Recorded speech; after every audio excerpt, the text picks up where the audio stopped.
seems like this.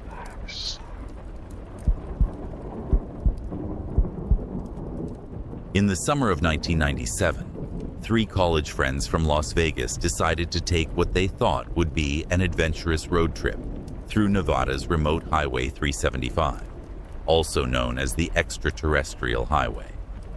What started as a fun weekend getaway turned into the most terrifying experience of their lives, and one that would leave them questioning everything they thought they knew about reality.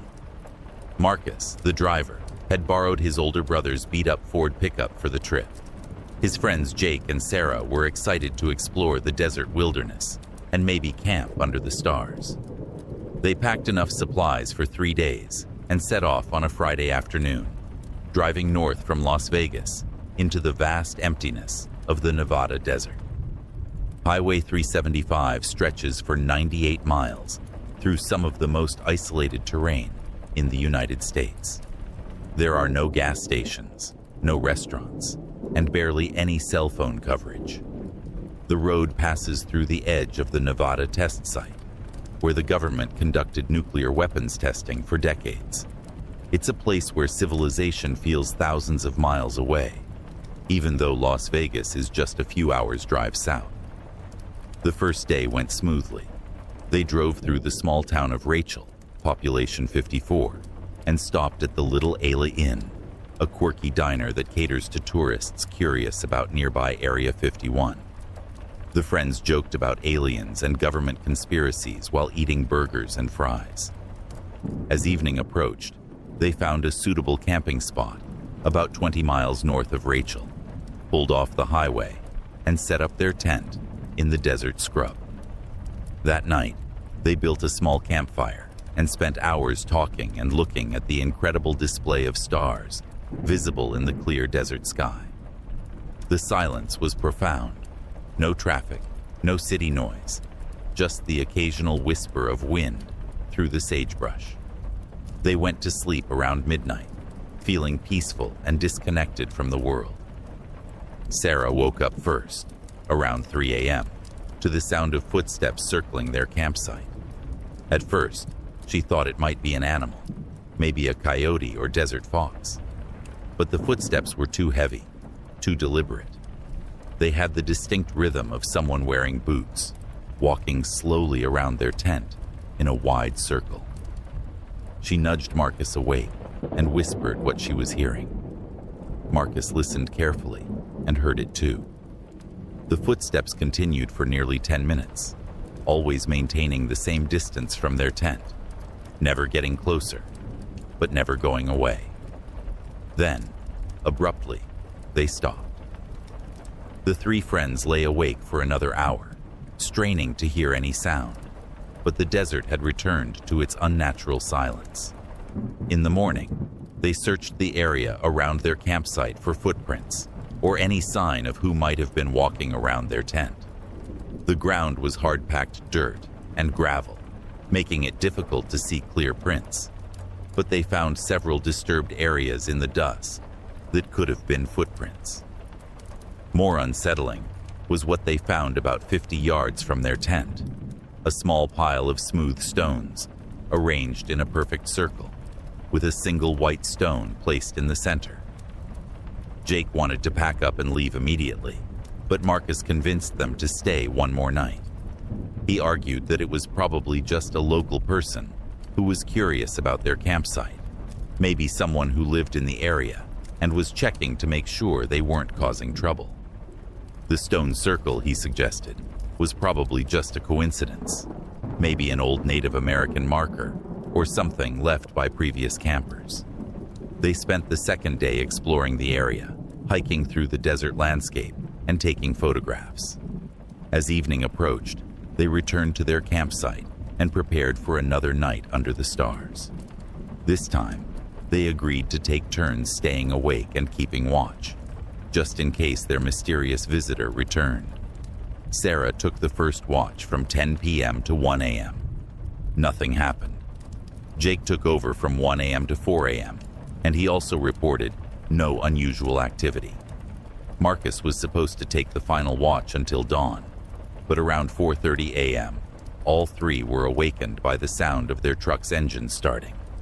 They scrambled out of their tent to see their pickup truck's headlights blazing in the darkness, the engine running, but no one in the driver's seat. Marcus had taken the keys with him into the tent. He checked his pocket, and they were still there. Jake ran to the truck and turned off the engine, but when he tried to restart it, using Marcus's keys, nothing happened. The engine was completely dead. As they stood by the truck, trying to figure out what had happened, they heard the footsteps again, but this time, they weren't circling the campsite. The footsteps were coming from the direction of the highway, walking directly toward them through the desert. In the beam of their flashlights, they could see a figure approaching, a tall, thin man, wearing what appeared to be old-fashioned clothing and carrying something in his hand. The three friends huddled together by their truck, calling out to the approaching figure. "Hello, can you help us? Our truck won't start." But the man didn't respond. He just kept walking toward them with that same steady, deliberate pace they had heard the night before. As he got closer, they could see more details that made their blood run cold. The man's clothes looked like they were from the 1950s. High-waisted pants, a white shirt, and suspenders. His face was gaunt and pale, almost gray in the flashlight beam. Most disturbing of all, what he was carrying in his hand appeared to be a gasoline can. When the figure was about 30 feet away from them, he stopped walking and just stood there, staring at them. Nobody moved or spoke for what felt like several minutes. Then, without any warning, the man turned around and began walking back toward the highway, still carrying the gas can. The friends waited until they could no longer see him in the darkness before they dared to move.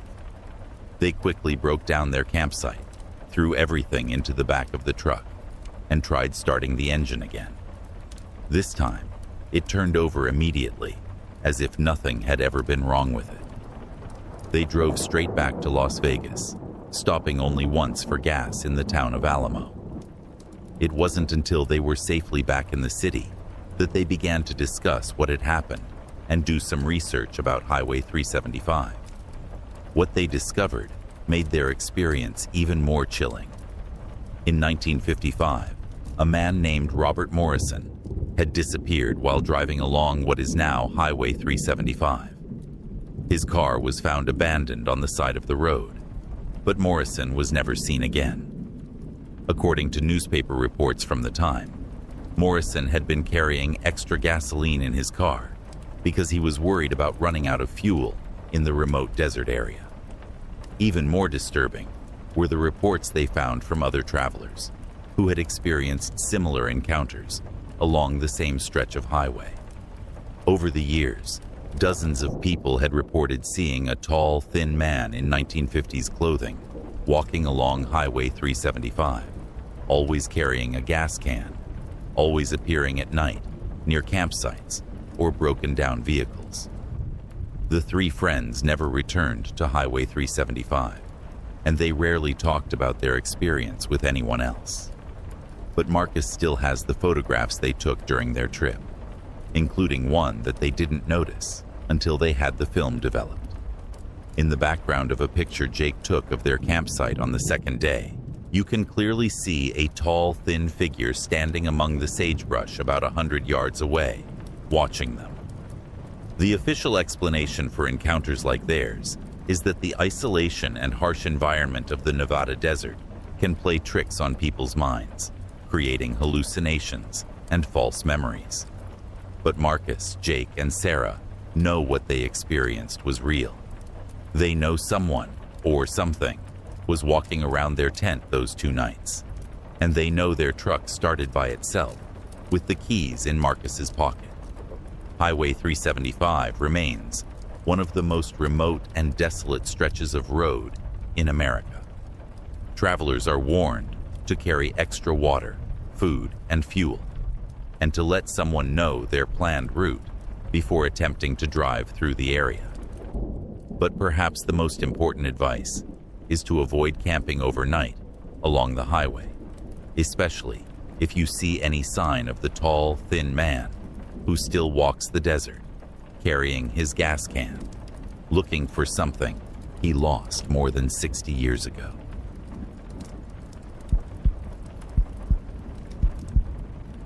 In October 2003, two longtime friends from Boston, David Chen and Mike Sullivan, decided to take a fall foliage road trip through the Mohawk Trail in western Massachusetts. What should have been a peaceful weekend drive through some of New England's most beautiful autumn scenery became a nightmare that neither man has ever been able to fully explain or forget. The Mohawk Trail, officially known as Route 2A, winds through the Berkshire Mountains for about 63 miles, passing through dense forests that have stood virtually unchanged for centuries. It's considered one of the most scenic drives in New England, especially during peak foliage season, when millions of maple, oak, and birch trees transform the landscape into a stunning display of reds, oranges, and golds. David had recently gone through a difficult divorce, and Mike thought the trip would help his friend clear his head. They planned to drive slowly along Route 2A, stopping at scenic overlooks and small mountain towns, maybe stay overnight at a bed and breakfast somewhere along the way. Neither man was particularly outdoorsy, but they both appreciated the beauty of the New England countryside. They started their journey on a Friday afternoon in mid-October, driving west from Boston in Mike's Honda Accord. The weather was perfect, crisp and clear, with temperatures in the low 60s. As they entered the Mohawk Trail near Greenfield, the forest was at peak color, and both men were impressed by the spectacular views around every curve in the road. About 20 miles into the trail, near the town of Charlemont, they decided to pull over at a scenic overlook to take photographs. The overlook provided a sweeping view of the Deerfield River Valley, with hills covered in brilliant autumn foliage stretching to the horizon. They spent about 30 minutes taking pictures and enjoying the scenery before getting back in the car to continue their drive. As they drove deeper into the mountains, the forest seemed to close in around them. The trees grew taller and denser, creating a canopy overhead that filtered the afternoon sunlight into dancing patterns on the road. It was beautiful, but there was also something slightly unsettling about how isolated they had become. They hadn't seen another car for miles, and there were no houses or businesses visible from the road, just endless forest on both sides. Around 4 p.m., as they were driving through a particularly dense section of woods near the Hoosac Range, they heard something that made them both freeze. It was a sound unlike anything either man had ever heard before. A high-pitched, piercing scream that seemed to come from deep within the forest. The scream lasted for about 10 seconds, rising and falling in pitch, like someone or something in terrible agony. Mike immediately pulled over and turned off the engine. They sat in silence, listening, but heard nothing except the normal sounds of the forest. Wind in the trees, the occasional bird call, the rustle of small animals in the underbrush. After a few minutes, Mike suggested it might have been a hawk or some other bird of prey. David wasn't convinced, but they decided to continue driving. Less than a mile down the road, they heard it again. This time the scream was even louder and seemed to come from multiple directions at once, as if several creatures were calling to each other through the trees. The sound sent chills down both men's spines. It wasn't the cry of any animal they could identify. There was something almost human about it, but distorted and wrong in a way that made their skin crawl. Mike pulled over again, and this time David got out of the car to listen more carefully. The forest had fallen completely silent. No wind, no birds, no insects. The silence was so complete, it felt oppressive, like the entire woods was holding its breath. Then, from somewhere deep in the trees to their left, came a single, long scream that seemed to go on forever. David jumped back into the car, and Mike immediately started the engine. They drove as fast as they dared along the winding mountain road, both men badly shaken by what they had heard. The screaming continued intermittently for the next several miles, sometimes from one side of the road, sometimes from the other, sometimes seeming to come from directly overhead in the tree canopy. As they approached the town of North Adams, the screaming gradually faded away, and they began to see signs of civilization again. Houses, power lines, other cars on the road.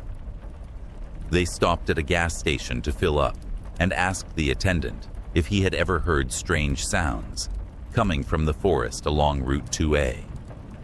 The elderly man working the register gave them a long, serious look before answering. "You boys were driving through the Hoosac area, weren't you?" he said. When they nodded, he continued, "You're not the first ones to come in here asking about screaming in those woods. Been happening for years, maybe decades. Nobody knows what causes it." He told them that locals had various theories about the screaming. Some thought it was just the wind blowing through rock formations in the mountains, creating unusual acoustic effects. Others believed it was the mating calls of fisher cats, a type of large weasel known for making horrific screaming sounds.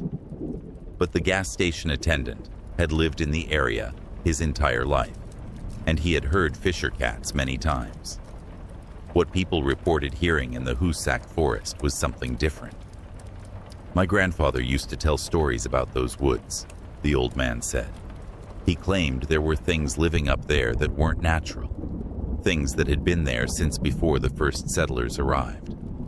The Mohawk Indians who originally lived in this valley, they had stories too. They called that section of forest the place where spirits cry, and they avoided it whenever possible.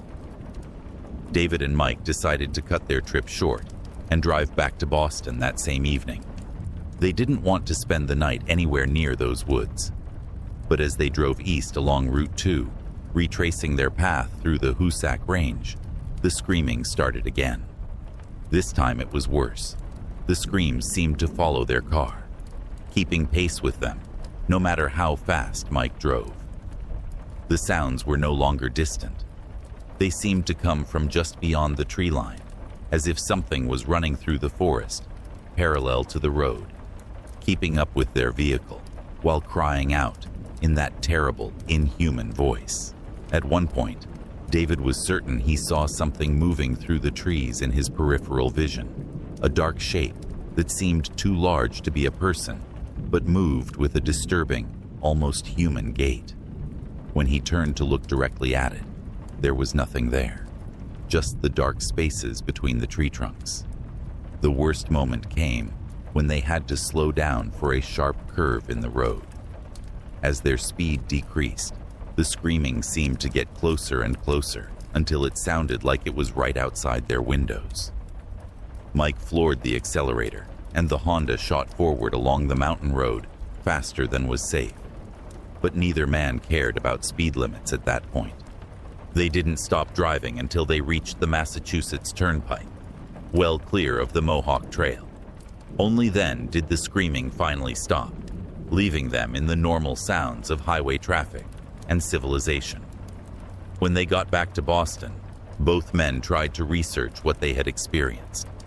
They found numerous reports on internet forums and local newspaper archives of people hearing unexplained screaming in the forests along Route 2A, particularly in the Hoosac Range area. The reports went back decades, with similar accounts from hikers, campers, and drivers who had encountered the mysterious sounds. Some of the reports were even more disturbing than their own experience. In 1987, a family camping in the state forest, near the trail, reported that the screaming had continued all night, sometimes seeming to come from directly above their tent. In 1995, 2 hikers claimed they had seen dark figures moving through the trees while the screaming was occurring, figures that seemed to disappear whenever they tried to focus on them directly.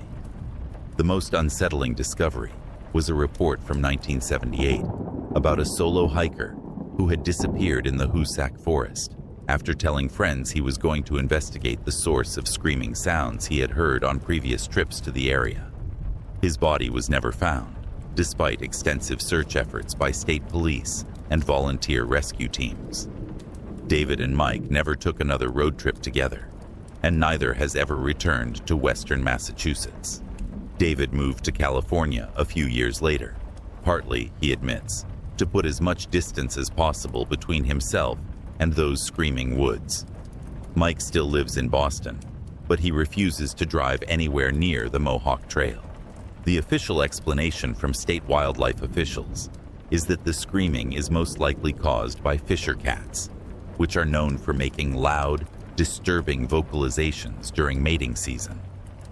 However, fisher cats are solitary animals that don't vocalize in groups, and their calls, while unsettling, don't match the descriptions given by witnesses of the Hoosac Forest screaming. Local residents continue to report hearing the screams, particularly during the fall months when tourists are most likely to be driving through the area. Park rangers and state police say they occasionally receive calls about the sounds, but investigations never turn up any evidence of what might be causing them. Route 2A remains a popular scenic drive, and thousands of visitors travel the Mohawk Trail each year without incident. But for those who have heard the screaming in the Hoosac Forest, the experience leaves a lasting mark. There's something in those ancient woods, something that doesn't want to be found, and it makes its presence known in the most terrifying way possible, through cries of anguish that seem to come from another world entirely. In August 2005, college student Jenny Martinez was driving alone from Phoenix to Los Angeles along Interstate 10, making what should have been a routine 6-hour journey to start her senior year at UCLA.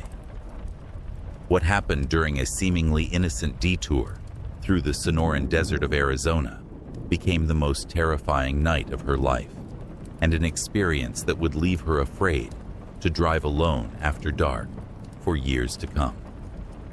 Jenny had made the Phoenix to LA drive many times before, usually taking the direct route along I-10 through the desert towns of Quartzsite and Blythe.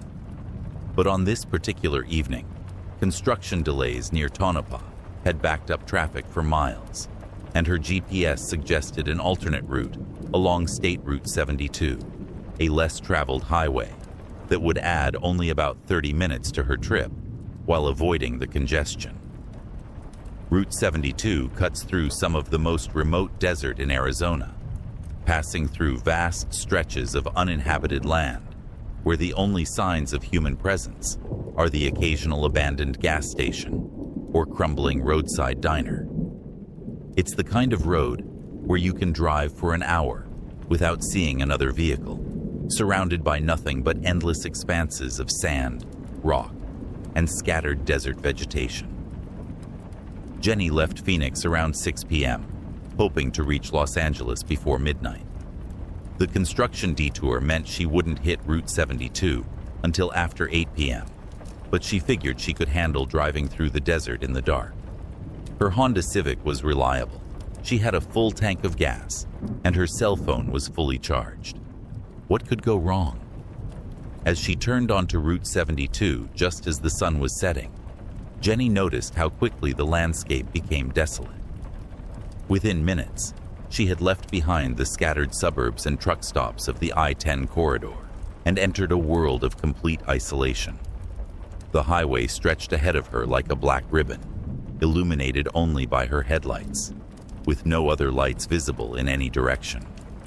About 45 minutes into her drive along Route 72, Jenny noticed something strange in her rearview mirror. There was a vehicle following her, but its headlights seemed unusually bright and had an odd bluish tint that was unlike any car lights she had ever seen.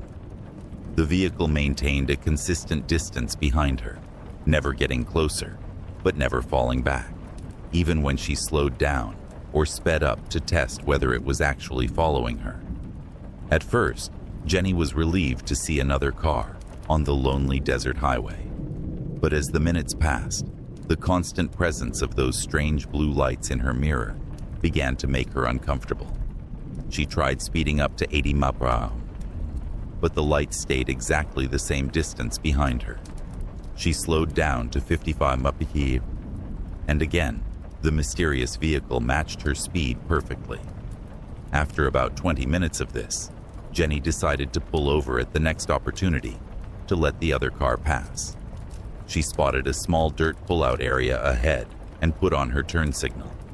But as she began to slow down, something happened that made her blood run cold. The blue lights behind her suddenly went out, as if the other vehicle had simply vanished into the darkness. Jenny stopped at the pullout and waited for several minutes, engine running, watching her mirrors for any sign of the mysterious car. But the desert highway behind her was completely dark and silent. No headlights, no engine sounds, nothing. It was as if the other vehicle had never existed. Badly shaken, Jenny pulled back onto Route 72 and continued driving toward Los Angeles. She tried to convince herself that the other driver had simply turned off onto some side road she hadn't noticed, but she couldn't shake the feeling that something very strange had just happened. About 10 miles further down the highway, her car's electrical system began acting erratically. Her radio started cycling through stations on its own, picking up fragments of Spanish-language broadcasts, country music, and what sounded like old-time radio shows from the 1940s. Her dashboard lights flickered on and off, and her speedometer needle began jumping randomly between different readings. Then, without any warning, everything went black. Her headlights, dashboard lights, radio, everything electrical in the car simply shut off while the engine continued running. Jenny found herself driving blind through the desert darkness at 65 mph, unable to see the road ahead or behind her. She immediately took her foot off the gas and began gently applying the brakes, trying to slow down without losing control of the car. The darkness was absolute. No moon, no stars visible, no lights anywhere on the horizon.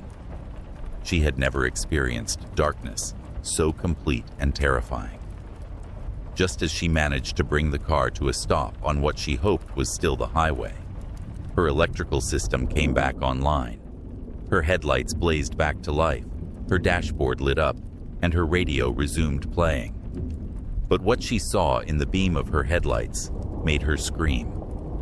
She was no longer on the highway. Her car was sitting in the middle of what appeared to be an abandoned town. Empty buildings lined both sides of a dusty main street, their broken windows staring at her like dead eyes.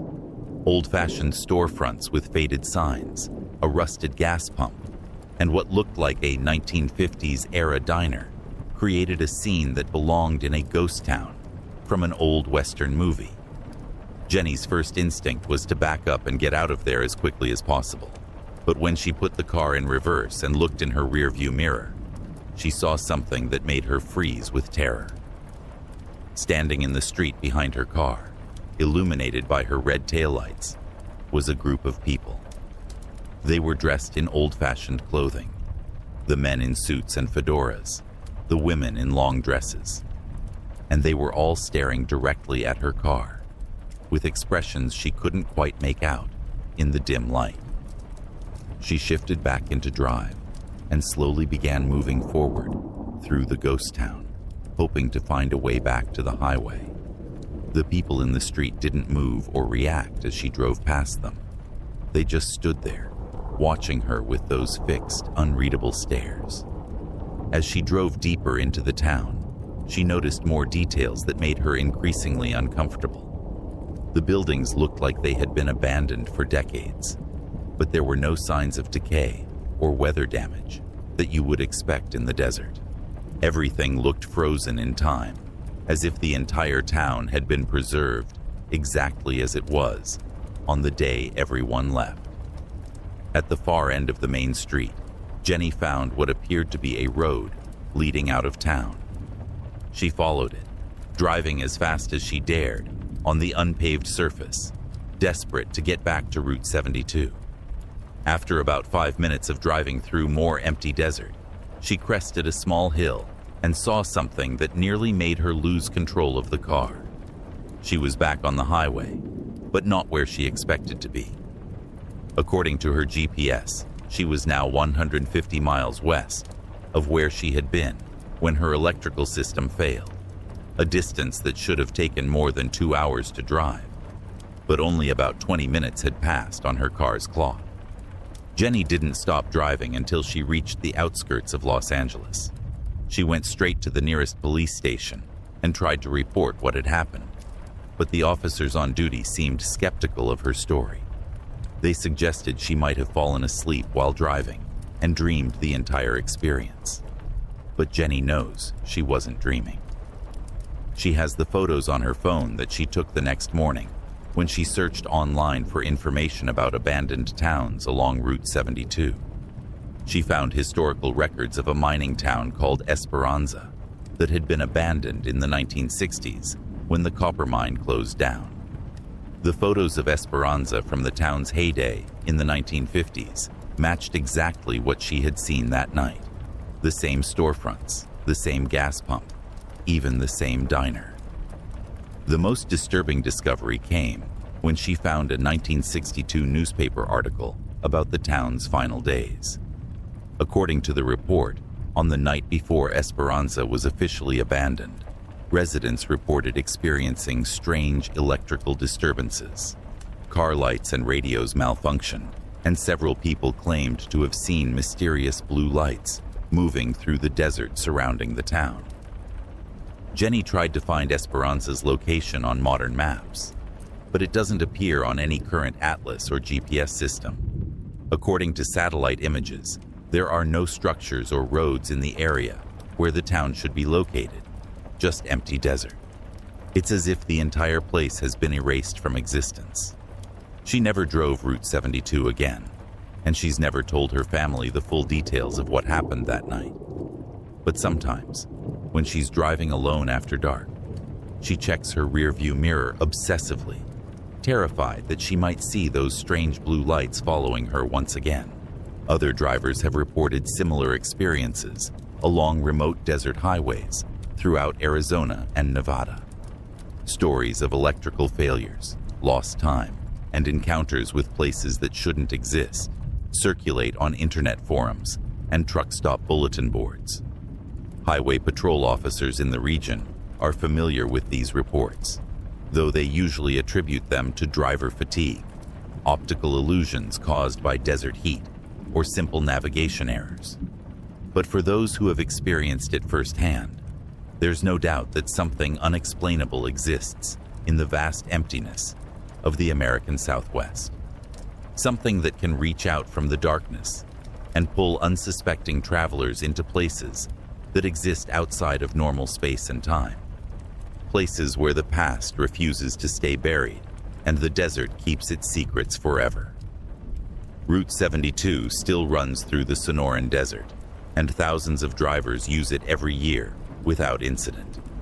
But late at night, when the desert is at its darkest and most isolated, some travelers report seeing strange blue lights in their mirrors and experiencing electrical problems that have no logical explanation.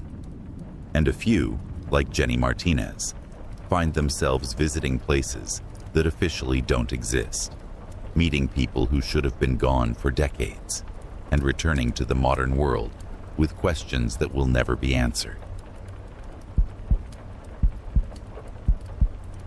In September 2001, brothers Tom and Alex Brennan decided to take a weekend camping trip to Mirror Lake in the Uinta Mountains of northeastern Utah. What started as a simple brotherly bonding experience turned into a horrifying ordeal that would strain their relationship and leave both men with scars that had nothing to do with the wilderness itself.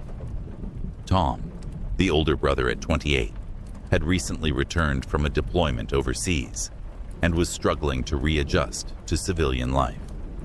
Alex, 24 and fresh out of college, thought a quiet weekend in the mountains might help his brother decompress.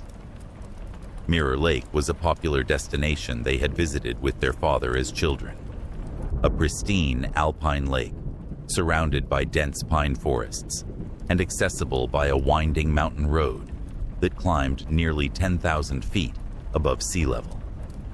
They left Salt Lake City early Saturday morning in Tom's Ford Explorer, loaded with camping gear, fishing equipment, and enough food for 3 days. The Mirror Lake Highway, also known as State Route 150, is a scenic 42-mile stretch that winds through some of Utah's most beautiful wilderness. During the fall, the aspen trees turn brilliant gold, creating a spectacular display against the dark green of the pine forests. The drive up to Mirror Lake takes about 2 hours from the valley, climbing steadily through several ecological zones as the road gains elevation.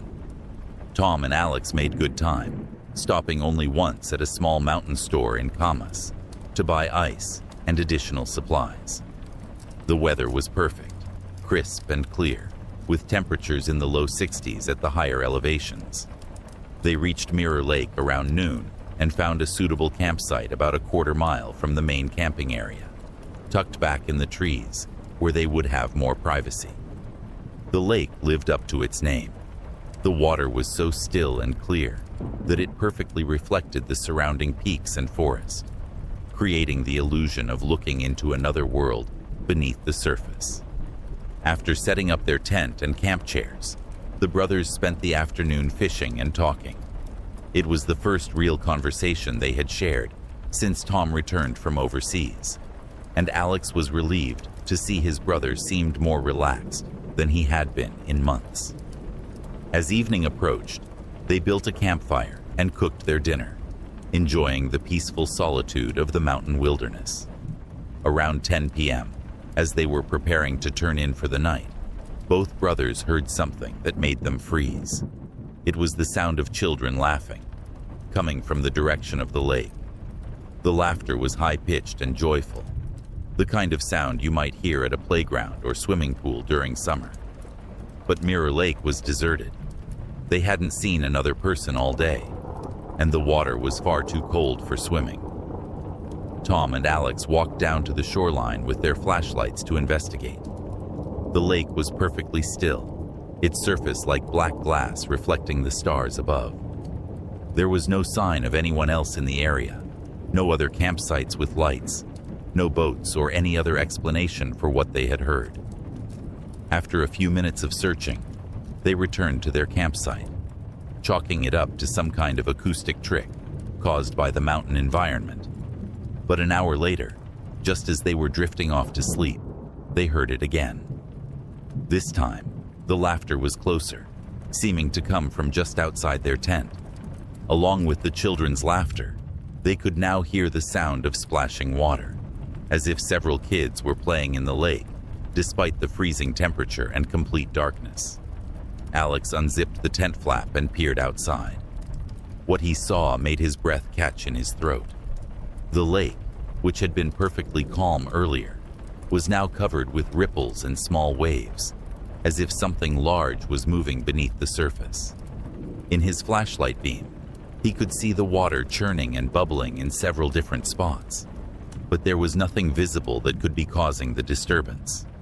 The laughing continued for nearly 20 minutes, sometimes sounding like it was coming from the water itself, sometimes from the forest surrounding the lake. Then, abruptly, everything went silent. The water returned to its mirror-like stillness, and the brothers heard nothing but the normal nighttime sounds of the wilderness, the whisper of wind through the pines, and the distant call of an owl. Neither man slept well that night. Tom, who had developed hypervigilance during his military service, found himself listening to every sound, alert for any sign of danger.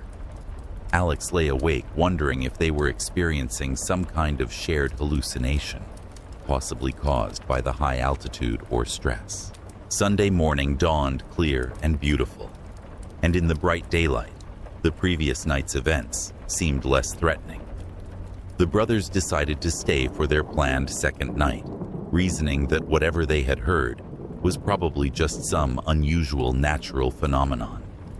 They spent the day hiking around the lake and exploring the surrounding forest, finding nothing unusual except for what appeared to be old stone foundations hidden in the trees about half a mile from their campsite. The foundations were barely visible, overgrown with moss and partially buried under decades of fallen leaves. But they clearly showed the outline of several small buildings arranged in a rough circle around what might have been a central courtyard or gathering area. Alex found the remains of what looked like a well, now filled with dirt and debris.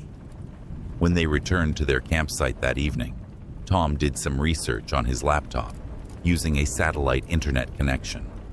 What he found made both brothers deeply uncomfortable. According to historical records, the Mirror Lake area had been the site of a summer camp for children during the 1940s and early 1950s. Camp Wapiti had operated for about 10 years, hosting kids from Salt Lake City and other Utah communities for wilderness experiences in the high country. The camp had closed abruptly in 1953, following what newspaper reports described as a tragic accident involving multiple casualties. The details were vague, but apparently several children had drowned during a nighttime swimming incident.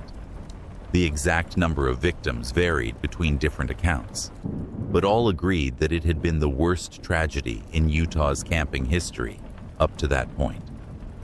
More disturbing was what Tom found in a digitized archive of local newspaper clippings.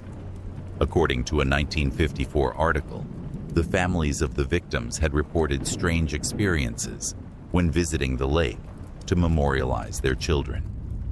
Several parents claimed to have heard the voices and laughter of their deceased children coming from the water, particularly after dark. As Sunday evening approached, both brothers were having second thoughts about spending another night at Mirror Lake. But they had driven all the way up the mountain, and the idea of cutting their trip short because of some old stories seemed silly in the bright afternoon sunlight. They decided to stay, but agreed to keep their campfire burning all night and take turns staying awake to keep watch.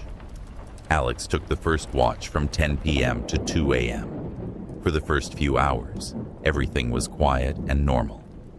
The lake remained perfectly still, reflecting the stars and the glow of their campfire.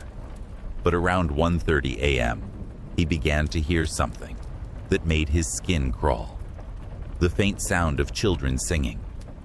It was a camp song, the kind of simple, repetitive tune that kids might sing around a campfire or while hiking on a trail.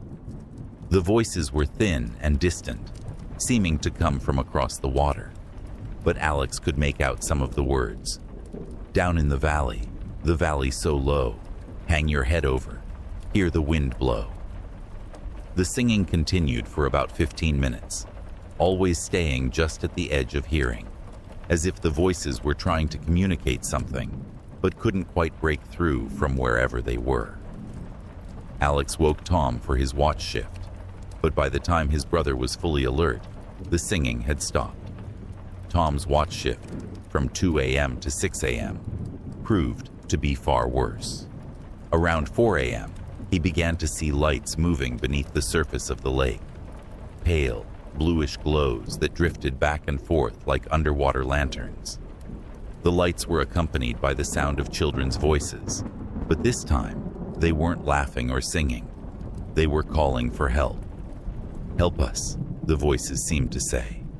We're so cold, we can't get out. Please help us get out of the water.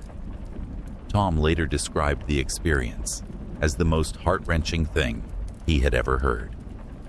Every instinct told him to run into the lake and try to rescue whoever was calling for help, even though he knew rationally that no living children could survive in the freezing mountain water.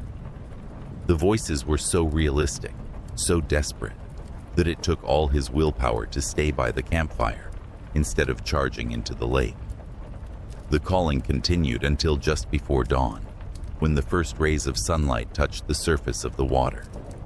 As soon as the sun appeared, the voices stopped and the underwater lights disappeared, leaving the lake once again perfectly calm and normal. The brothers packed up their campsite as quickly as possible and drove back to Salt Lake City without speaking about what they had experienced. It wasn't until several days later that they finally discussed the weekend, and both men were shaken to discover that they had heard the same voices saying the same words. Tom never went camping again. The experience at Mirror Lake, combined with his existing trauma from military service, left him with severe anxiety about being in remote locations. He eventually moved to a large city where he felt safer surrounded by people and activity.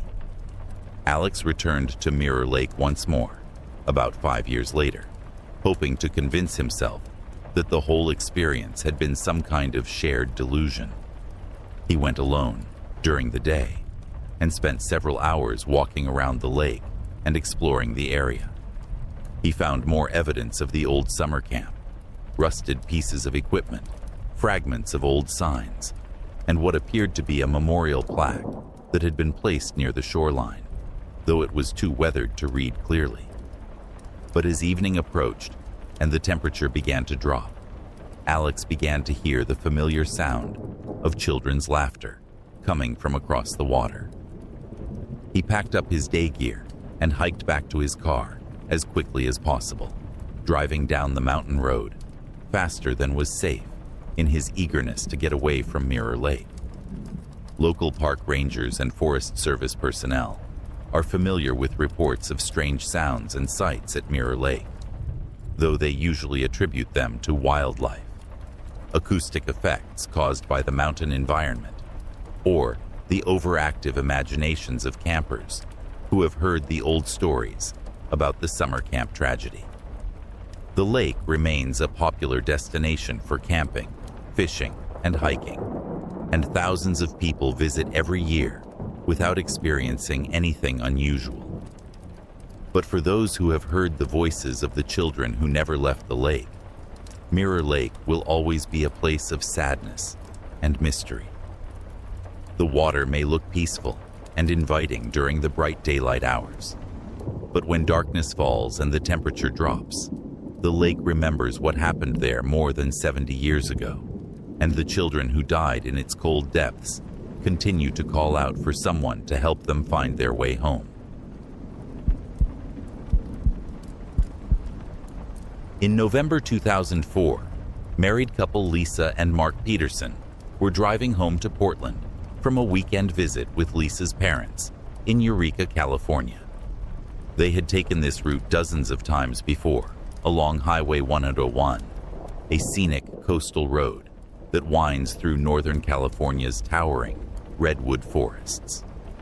What should have been a familiar 5-hour drive became a terrifying experience that would leave both of them questioning their sanity and afraid to travel that stretch of highway ever again. The couple left Eureka around 3 p.m. on a Sunday afternoon, hoping to reach Portland before dark. Highway 101 through Northern California is known for its spectacular scenery, passing through ancient redwood groves and offering occasional glimpses of the Pacific Ocean through breaks in the forest. But it's also notorious for sudden weather changes, particularly thick fog that can roll in from the ocean without warning, reducing visibility to just a few feet. Mark was driving their Toyota Camry while Lisa dozed in the passenger seat.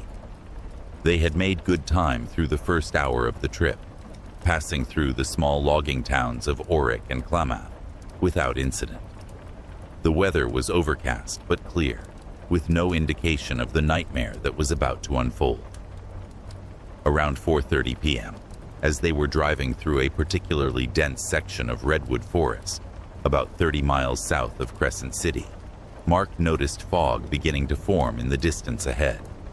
At first, it appeared to be just a light mist clinging to the treetops, but within minutes, the fog had thickened dramatically and was spilling across the highway like a gray wall. Mark slowed down as they entered the fog bank, reducing his speed from 55 mph to about 25 mph, as visibility dropped to almost zero. This wasn't unusual for Highway 101. Coastal fog was a common hazard, and experienced drivers knew to simply slow down and use their headlights until they passed through it. But this fog was different. It was so thick and uniform that Mark's headlights seemed to be absorbed by it, creating virtually no illumination beyond the front bumper of their car. Even more disturbing, the fog seemed to muffle all sound. He could barely hear the engine of their own car, and the normal sounds of the forest had completely disappeared. Lisa woke up as they entered the fog and immediately sensed something was wrong. "How long have we been in this?"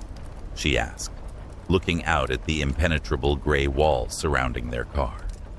"Just a few minutes," Mark replied, gripping the steering wheel tighter as he tried to follow the yellow center line of the highway. It should clear up soon. But 20 minutes later, they were still driving through the same dense fog, with no sign of it lifting. Mark had been forced to slow down even further, now crawling along at about 15 mph, while staying as close as possible to the center line. They hadn't seen another car, road sign, or any other landmark since entering the fog bank.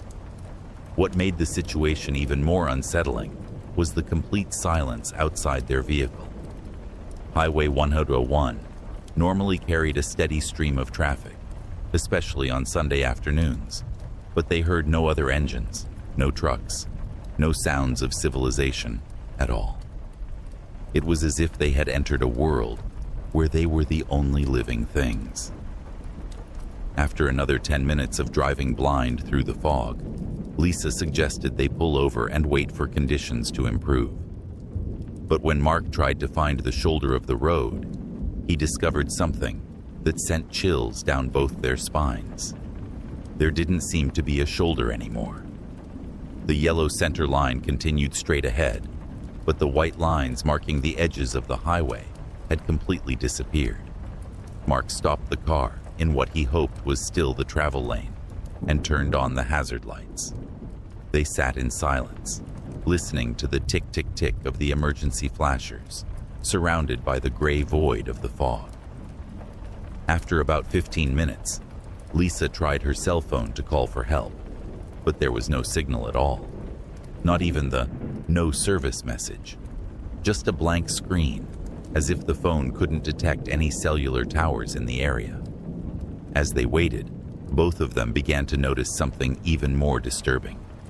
The fog outside their windows wasn't just thick. It seemed to be moving in patterns that didn't match any natural weather phenomenon. Instead of drifting randomly with air currents, the fog appeared to be swirling and flowing in deliberate, almost intelligent ways, like smoke following invisible channels in the air. Lisa was the first to see the shapes. At first, she thought her eyes were playing tricks on her in the uniform grayness, but gradually, she began to make out what looked like human figures moving through the fog around their car. The shapes were tall and thin, walking upright but moving in a strange, jerky manner that didn't look quite natural. "Mark, do you see that?" she whispered, pointing toward her side window. Mark looked where she was pointing and felt his blood run cold. There were definitely figures moving in the fog, not just one or two, but dozens of them, walking in all directions around their stationary car. Some appeared to be walking along what should have been the roadway, while others seemed to be moving through the forest, or perhaps what used to be the forest. The figures never came close enough to see clearly, always staying just at the edge of visibility in the gray murk. But their movements were deeply unsettling, too fluid in some ways, too jerky in others, as if they were trying to imitate human locomotion, but not quite getting it right. Mark made the decision to start driving again, hoping to get away from whatever was moving around them in the fog. But as soon as he put the car in drive and began moving forward, the figures seemed to react to their movement. Instead of continuing their random wandering, the shapes began moving in the same direction as the car, keeping pace with them as Mark slowly accelerated. For the next hour, Lisa and Mark drove through the fog with their strange escorts. No matter how fast or slow they went, the figures maintained their positions around the car, sometimes visible in the peripheral vision, sometimes disappearing entirely, but always returning. The silence remained absolute. No engine sounds, no footsteps, no voices, just the muffled noise of their own car struggling through the thick air. The most terrifying moment came when one of the figures approached the driver's side of the car, more closely than any had before. Mark could see it walking alongside his window, keeping perfect pace with their 20-mile-per-hour speed. The figure appeared to be wearing some kind of old-fashioned clothing, maybe a long coat or dress, but its movements were all wrong. It walked without any up and down motion, as if it were gliding just above the ground, and its arms hung motionless at its sides, even as it moved. Mark was too afraid to look directly at the figure, but in his peripheral vision, he could see it turning its head toward the car, as if trying to look inside. Lisa grabbed his arm and whispered, "Don't look at it. Just keep driving." After what felt like hours, but was probably only about 90 minutes, the fog began to thin slightly. Mark could start to make out the shapes of trees again, and gradually the familiar landscape of Highway 101 began to emerge from the gray void. As visibility improved, the figures in the fog became less distinct and finally disappeared entirely. When they finally broke free of the fog bank, both Lisa and Mark were shocked to discover their location. According to their GPS, they were now about 60 miles south of where they had entered the fog, a distance that should have taken at least an hour and a half to drive. But they had only been in the fog for about 2 hours total, and most of that time they had been driving at extremely slow speeds. Even more puzzling, their gas gauge showed they had used almost no fuel during their time in the fog, despite having the engine running the entire time. The clock on their dashboard showed it was now past 7 p.m., but Mark was certain they had entered the fog around 4:30 p.m., meaning they had lost nearly an hour somewhere in that gray void. They drove the rest of the way to Portland in stunned silence, both trying to process what they had experienced. When they finally arrived home, they immediately went online to research fog conditions along Highway 101, hoping to find some rational explanation for what had happened. What they found was deeply disturbing. Over the years, dozens of drivers had reported similar experiences along that stretch of Highway 101. Thick fog that appeared suddenly and lasted far longer than normal, complete radio and cell phone blackouts, and sightings of mysterious figures moving through the mist. Some drivers reported losing hours of time while traveling through these fog banks, emerging miles from where they expected to be with no memory of how they had gotten there. The most unsettling discovery was a series of reports from the 1970s about a bus accident that had occurred during a severe fog event on Highway 101. A Greyhound bus carrying 32 passengers had disappeared during a dense fog bank near the same area where Lisa and Mark had their experience.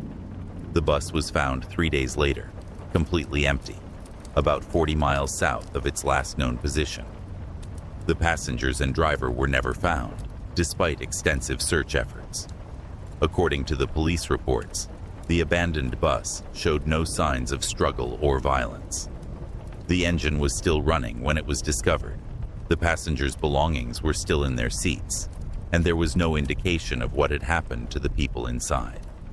The case remained officially unsolved, though some investigators theorized that the passengers had become disoriented in the fog and wandered into the forest, where they became lost and died of exposure.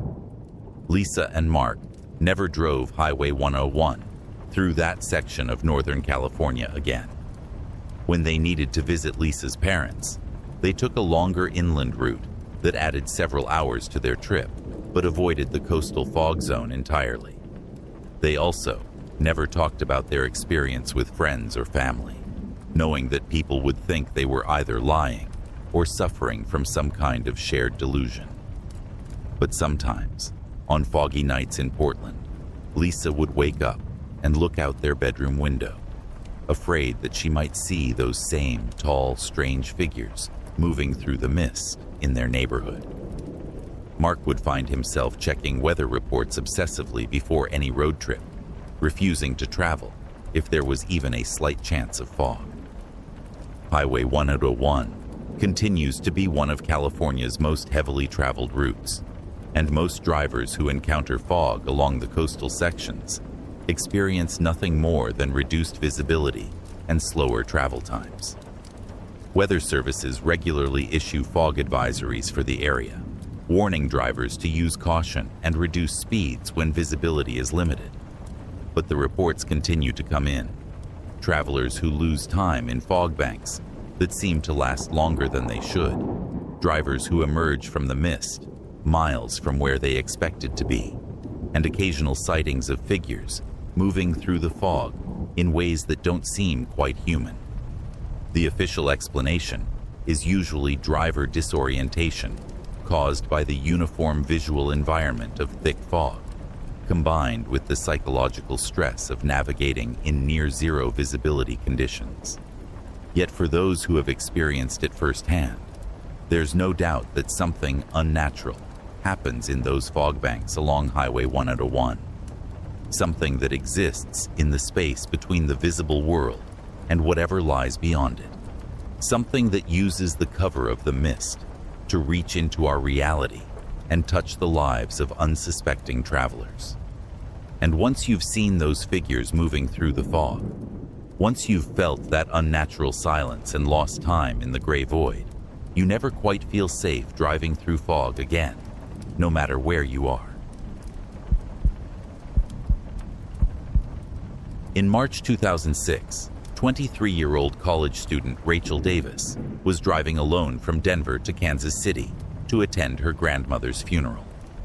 The 11-hour drive along Interstate 70 should have been straightforward, a straight shot east across the Colorado Plains and into Kansas. But what happened at a seemingly ordinary rest stop in the middle of nowhere would turn her routine trip into a waking nightmare that she still can't fully explain or forget.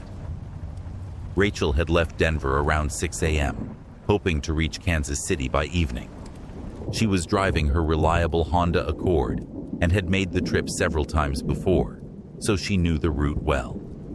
Interstate 70 through eastern Colorado and western Kansas is one of the most monotonous stretches of highway in America. Endless flat prairie broken only by occasional grain elevators and tiny farming communities. By 2 p.m., she had been driving for 8 hours and was somewhere in the middle of Kansas, still about 3 hours from Kansas City. The landscape outside her windows was hypnotically repetitive, miles of brown wheat stubble stretching to the horizon under a gray March sky. She was getting drowsy from the monotony and decided to look for a rest stop where she could stretch her legs and grab a coffee. About 20 minutes later, she spotted a rest area sign indicating a facility 2 miles ahead. Rachel didn't remember this particular rest stop from her previous trips along I-70, but there were dozens of these small roadside facilities scattered across Kansas, and they all looked pretty much the same. The rest stop appeared to be fairly new, a single-story brick building with large windows, surrounded by a parking lot that could accommodate maybe 30 cars. There were clean restroom facilities, a few vending machines, and some picnic tables scattered around a small grassy area. Most importantly for Rachel, there was a coffee vending machine that looked like it actually worked. When she pulled into the parking lot, she noticed there were only 2 other vehicles, an old pickup truck and a minivan with Nebraska plates. This wasn't unusual for a weekday afternoon in the middle of nowhere. She parked near the building and walked inside, to use the restroom and get her coffee. The interior of the rest stop was clean and well maintained, with that institutional smell of industrial cleaning products and old coffee that characterized these facilities. The restrooms were spotless, and the vending machines appeared to be fully stocked and in working order. Rachel used the facilities, bought a coffee and a bag of chips, and spent about 15 minutes walking around the small building, stretching her legs and checking her phone messages. When she was ready to leave, she walked back to her car and noticed something odd. The pickup truck and minivan that had been there when she arrived were gone, but there were now 4 different vehicles in the parking lot: a sedan, an SUV, and 2 cars she didn't recognize. This wasn't particularly strange. People came and went at rest stops all the time, but something about the situation felt off, though she couldn't put her finger on what it was. Rachel got back in her car and started the engine, but as she was preparing to leave, she realized she couldn't remember which direction she had been traveling when she pulled off the highway. The rest stop was positioned in a way that made it difficult to tell which direction led back to eastbound I-70 and which would take her west toward Denver. She sat in her car for a moment, trying to get her bearings.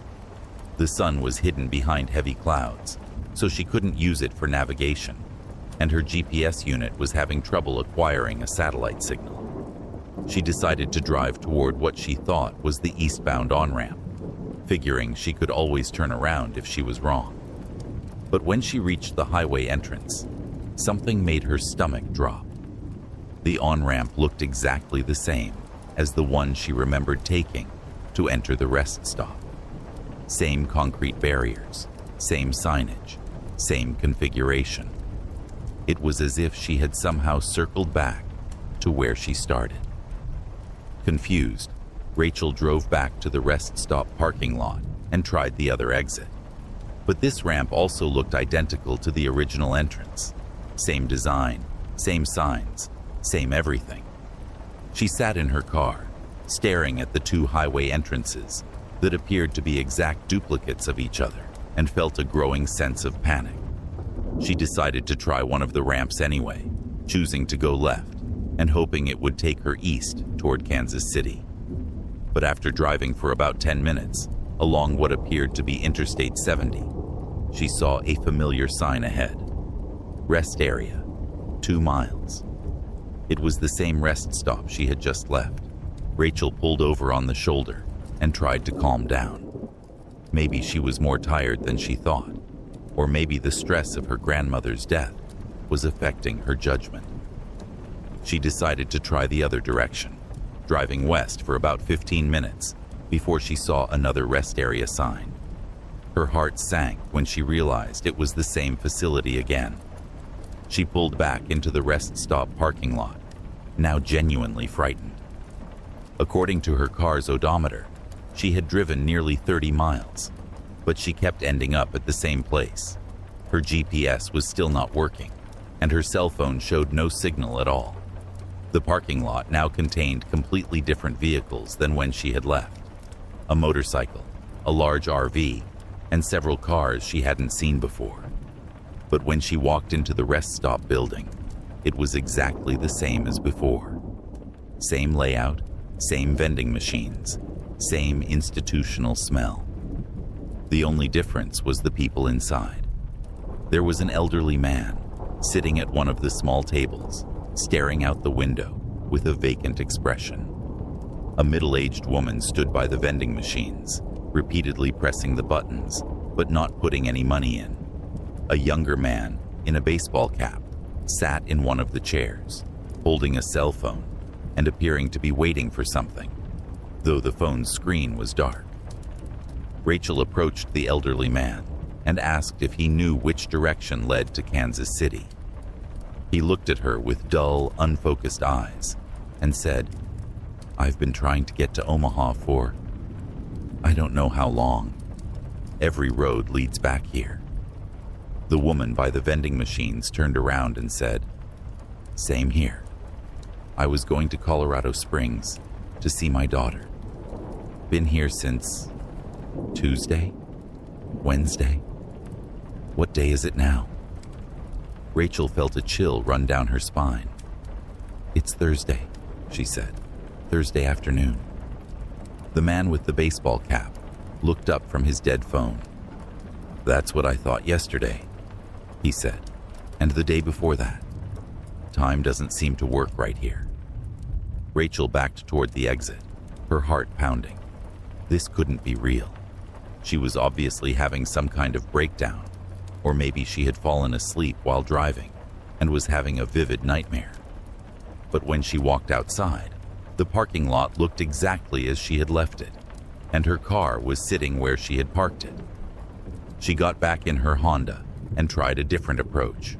Instead of taking one of the highway on-ramps, she drove straight across the parking lot and onto the prairie, hoping to find another road, or at least get far enough away from the rest stop to regain her sense of direction. But after driving across the grassland for about 5 minutes, her car topped a small rise, and she found herself looking down at the same rest stop she had just left. It was impossible. She had been driving in a straight line away from the building, but somehow she had circled back to it. She tried this several more times, driving in different directions across the prairie, but always ended up back at the rest stop. It was as if the building was at the center of some invisible funnel that drew everything back to it, no matter which direction you tried to go. By now, the sun was setting, though Rachel couldn't tell if it was the same day or if she had somehow lost time. The sky was turning dark, and the fluorescent lights in the rest stop building were casting an eerie glow across the parking lot. She decided to spend the night in her car, hoping that everything would make sense in the morning. But when she woke up, the sun was in exactly the same position in the sky as when she had first arrived at the rest stop. Her car's clock still showed 2:30 p.m., even though she was certain she had been there for hours. The people inside the building were different again, new faces, but all with the same vacant, confused expressions. When she asked them how long they had been there, none of them could give her a straight answer. Time seemed to have no meaning in this place. Rachel spent what felt like several days trying to escape from the rest stop, driving in every possible direction, trying different roads, even attempting to walk away on foot. But no matter what she did, she always ended up back at the same parking lot, with the same building, the same vending machines, and the same terrible realization that she was trapped in some kind of loop. The worst part was watching other travelers arrive, just as confused and lost as she had been. They would pull into the parking lot, use the facilities, and then discover that they couldn't leave. Some of them seemed to accept their situation with resignation. Others, like Rachel, kept trying to find a way out. She began to notice that people who had been there longer seemed to fade somehow, becoming less distinct and more ghost-like with each passing day. The elderly man, who had been trying to get to Omaha, was barely visible now, like a faint photograph. She wondered if she was starting to fade too. Then, one morning, or what passed for morning in that timeless place, Rachel woke up and something was different. Her GPS unit was working again, showing her exact location on Interstate 70 in Kansas. Her cell phone had a signal. The clock on her dashboard showed 2:45 p.m., only 15 minutes after she had first arrived at the rest stop. She started her car and drove toward what she hoped was the eastbound on-ramp. This time, instead of leading back to the rest stop, the road continued east toward Kansas City. She drove for 30 minutes without looking back, afraid that if she turned around, she might see the rest stop behind her and be pulled back into its trap. When she finally reached Kansas City that evening, Rachel went straight to the police station and tried to report what had happened. The officers were polite, but clearly skeptical of her story. They suggested she might have experienced some kind of medical episode, possibly brought on by stress and fatigue. Rachel never found that rest stop again. despite making the Denver to Kansas City drive several more times over the years. She looked for it on maps and satellite images, but couldn't locate any rest area that matched her memory of the place. It was as if it had never existed. But sometimes, late at night, she receives phone calls from numbers she doesn't recognize. When she answers, she hears voices asking for help, saying they're lost and can't find their way home. The voices sound distant and hollow, like they're calling from very far away. Rachel always hangs up immediately, but she can't shake the feeling that those calls are coming from people who are still trapped at the rest stop, still trying to escape from that endless loop of time and space. Interstate 70 across Kansas remains one of the most heavily traveled routes in America, and thousands of people use the rest stops along the highway every day without incident. But occasionally, travelers report experiencing disorientation at certain facilities, losing track of time, or having difficulty finding their way back to the highway. The official explanation is usually driver fatigue or the hypnotic effect of driving long distances across monotonous terrain. But for Rachel Davis, and perhaps for others who have never made it home, there are places along America's highways where the normal rules of reality don't apply, where time moves differently, and where travelers can become lost in ways that have nothing to do with wrong turns or broken GPS units.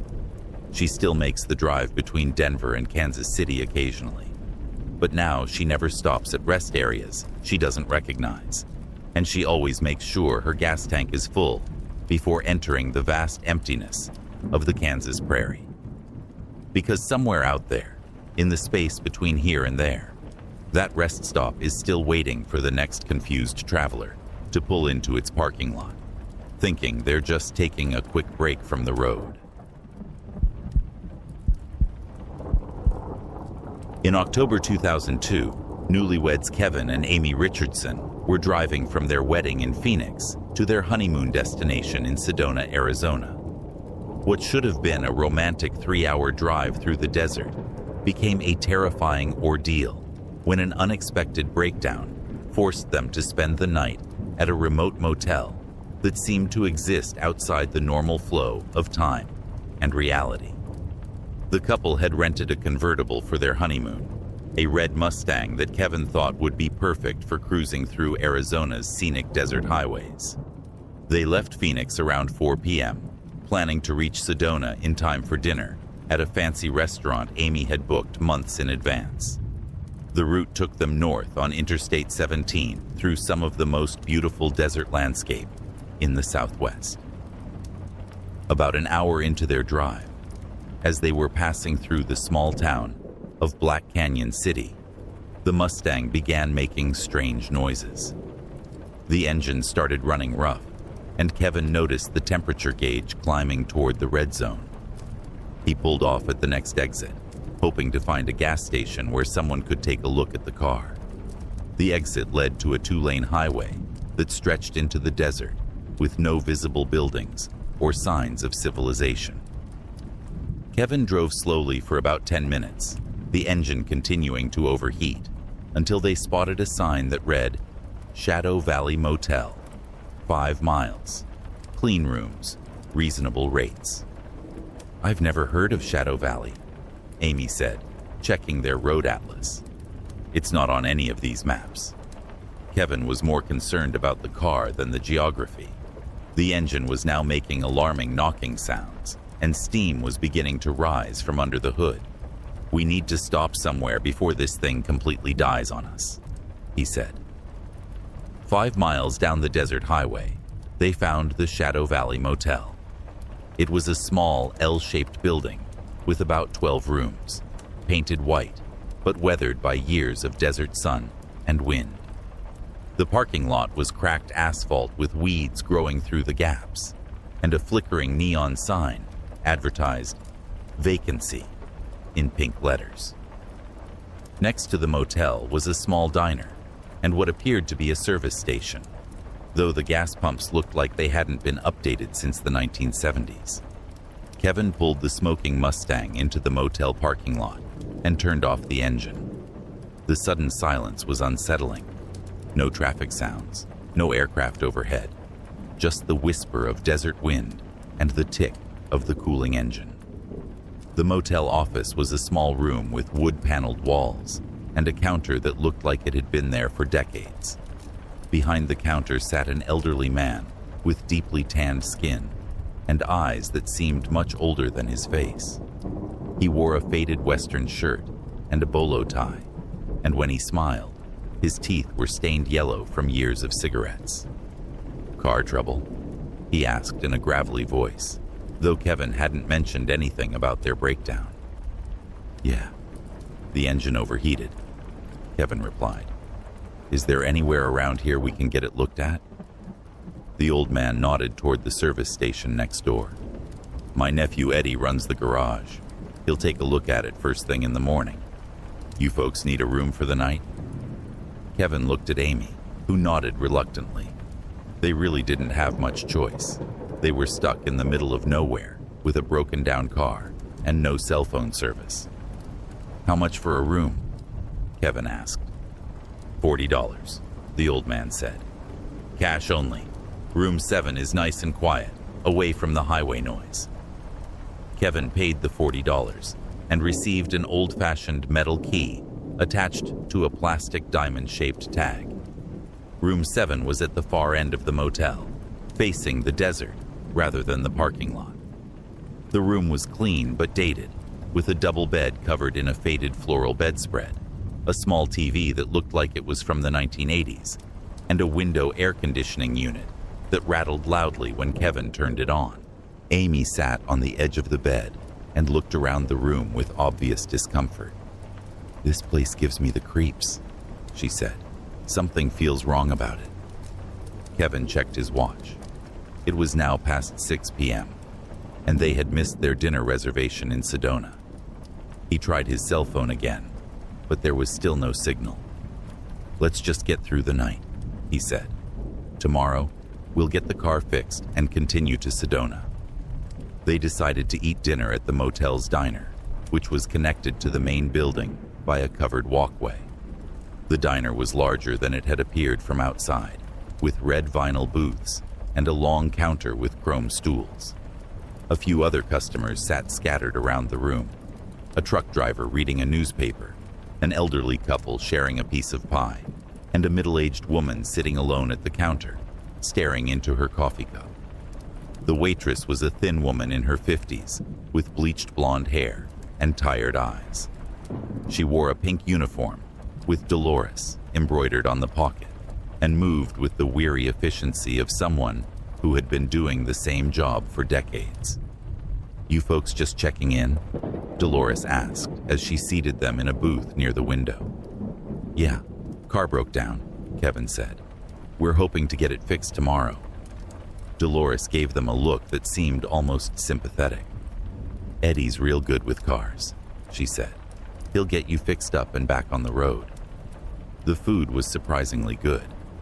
Classic American diner fare prepared competently and served hot. But as they ate, both Kevin and Amy began to feel increasingly uncomfortable. The other customers in the diner never seemed to move or speak. The truck driver hadn't turned a page of his newspaper in the 30 minutes they had been there. The elderly couple sat motionless over their shared pie. The woman at the counter continued staring into her coffee cup as if she were in a trance. Even more unsettling was the complete absence of normal diner sounds. No sizzling from the kitchen, no coffee pot gurgling, no cash register beeping. The only sounds were the soft footsteps of Dolores as she moved between tables and the muffled conversations of Kevin and Amy. When they finished eating and Kevin went to pay the check, he noticed something strange about the other customers. In the dim lighting of the diner, they seemed somehow faded, like old photographs that had been left in the sun too long. Their edges appeared blurred, and when he looked directly at them, they seemed less solid than they should have been. Back in their room, Amy immediately locked the door and pushed the small dresser in front of it. "I don't care if you think I'm being paranoid," she said. "Something is very wrong with this place." Kevin was beginning to agree with her. As they prepared for bed, he kept hearing sounds from outside their room. Footsteps on the walkway, doors opening and closing, muffled voices. But when he looked out the window, the motel parking lot was empty, except for their broken-down Mustang. Around midnight, Amy woke Kevin by shaking his shoulder. "Listen," she whispered. From somewhere in the motel, they could hear what sounded like a party. There was music, big band jazz from the 1940s, and the sound of people talking and laughing. It seemed to be coming from several rooms away, but it was clear enough that they could make out individual voices. Kevin put on his clothes and stepped outside to investigate. The music and laughter were definitely coming from inside the motel, but when he walked along the covered walkway, every room appeared to be dark and empty. The sounds seemed to move as he walked, always staying just ahead of him, just out of reach. When he returned to their room, Amy was sitting on the bed with the phone in her hand. "I tried calling the front desk," she said. "The phone is dead. No dial tone at all." They spent the rest of the night taking turns staying awake and watching the door. The party sounds continued until just before dawn, when they suddenly stopped, leaving the motel in complete silence. In the morning, Kevin walked over to the service station to talk to Eddie about their car. The garage was a single bay, with tools and car parts scattered around, but no sign of the mechanic. Kevin waited for about 20 minutes, then returned to the motel office to ask about Eddie. The elderly man behind the counter looked at him with confusion. "Eddie?" he said. "There's no Eddie here. Never has been." "But last night you said your nephew Eddie ran the garage," Kevin said. The old man shook his head slowly. "You must be thinking of somewhere else, son. That garage has been closed for years." Kevin felt a chill run down his spine.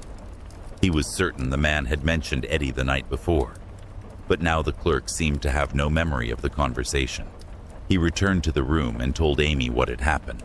They decided to try starting the Mustang and see if they could drive it back to the main highway, even if the engine was damaged. But when Kevin turned the key, the car started immediately and ran perfectly. The temperature gauge showed normal, and there was no sign of the overheating problem that had stranded them the night before. They packed their bags quickly and checked out of the motel. As they drove away, Amy looked back at the Shadow Valley Motel in the side mirror. "Kevin," she said in a shaky voice, "look." He glanced in the rearview mirror and saw something that made his hands tremble on the steering wheel. The motel was fading away, becoming translucent, like a mirage in the desert heat. Within seconds, it had completely disappeared, leaving nothing but empty desert where the building had been. They drove straight back to Interstate 17 and continued to Sedona without stopping. When they arrived at their hotel, Kevin immediately asked the concierge about the Shadow Valley Motel. The man had lived in the area his entire life and had never heard of any motel by that name. Later, at the local library, Amy researched the history of the area where they had spent the night. What she found made both of them realize how lucky they were to have left when they did. In 1962, a small motel and diner complex called the Desert Rose had operated along that stretch of highway. One night in October, all 14 guests and staff members had mysteriously disappeared. Their cars were found in the parking lot.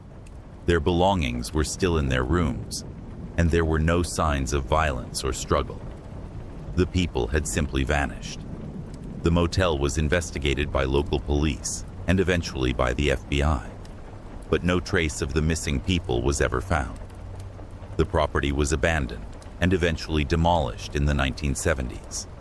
According to the newspaper accounts Amy found, the site had remained empty, desert ever since. Kevin and Amy never spoke publicly about their experience at the Shadow Valley Motel, knowing that people would think they were either lying or delusional. But they kept the receipt from the motel and the key to room 7 as proof to themselves that it had really happened. Years later, they occasionally receive reports from other travelers who claim to have stayed at a motel that sounds exactly like the Shadow Valley. These people describe the same elderly desk clerk, the same faded diner customers, the same party sounds in the night. Most disturbing of all, several of these travelers report that when they tried to return to the motel to investigate, they could never find it again. The stretch of highway where Kevin and Amy broke down remains a desolate section of Arizona desert, with no buildings or services for miles in either direction. State highway officials have no record of any motel ever operating in that area, and satellite images show nothing but sand, rock, and scattered desert vegetation. But sometimes, late at night, drivers along that lonely highway report seeing lights in the distance where no lights should be. And occasionally, travelers with car trouble claim to have found help at a small motel that appears when they need it most, only to vanish again once they're back on the road. For Kevin and Amy Richardson, their honeymoon became a reminder that there are places in the American Southwest where the normal rules don't apply, where the past refuses to stay buried, and where travelers can stumble into pockets of time that exist outside the world we know.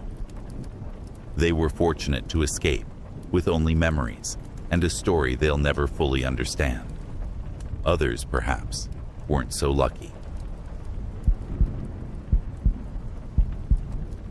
In July 2007, 3 high school friends from Portland, Maine, Chris Murphy, Tyler Brooks, and Hannah West, decided to take a summer road trip to explore the remote backwoods of northern New Hampshire before starting their senior year. What began as an adventure through the White Mountains became a nightmare when they took what seemed like an innocent wrong turn and found themselves in a place that shouldn't exist on any map. The trio had been planning this trip for months, saving money from their summer jobs to rent a Jeep Cherokee that could handle the rough logging roads and mountain trails they wanted to explore. Chris, who considered himself an expert navigator, had studied topographic maps of the region and plotted a route through some of the most isolated wilderness areas in New England. They left Portland on a Thursday morning in mid-July, driving west on Route 2 toward the mountains. Their plan was to spend 4 days camping and hiking in the national forest, following old logging roads and abandoned trails that few tourists ever discovered. All 3 were experienced hikers and felt confident they could handle whatever the wilderness threw at them. The first 2 days went perfectly. They camped near pristine mountain lakes, hiked to waterfalls hidden deep in the forest, and enjoyed the kind of solitude that's impossible to find in more populated areas.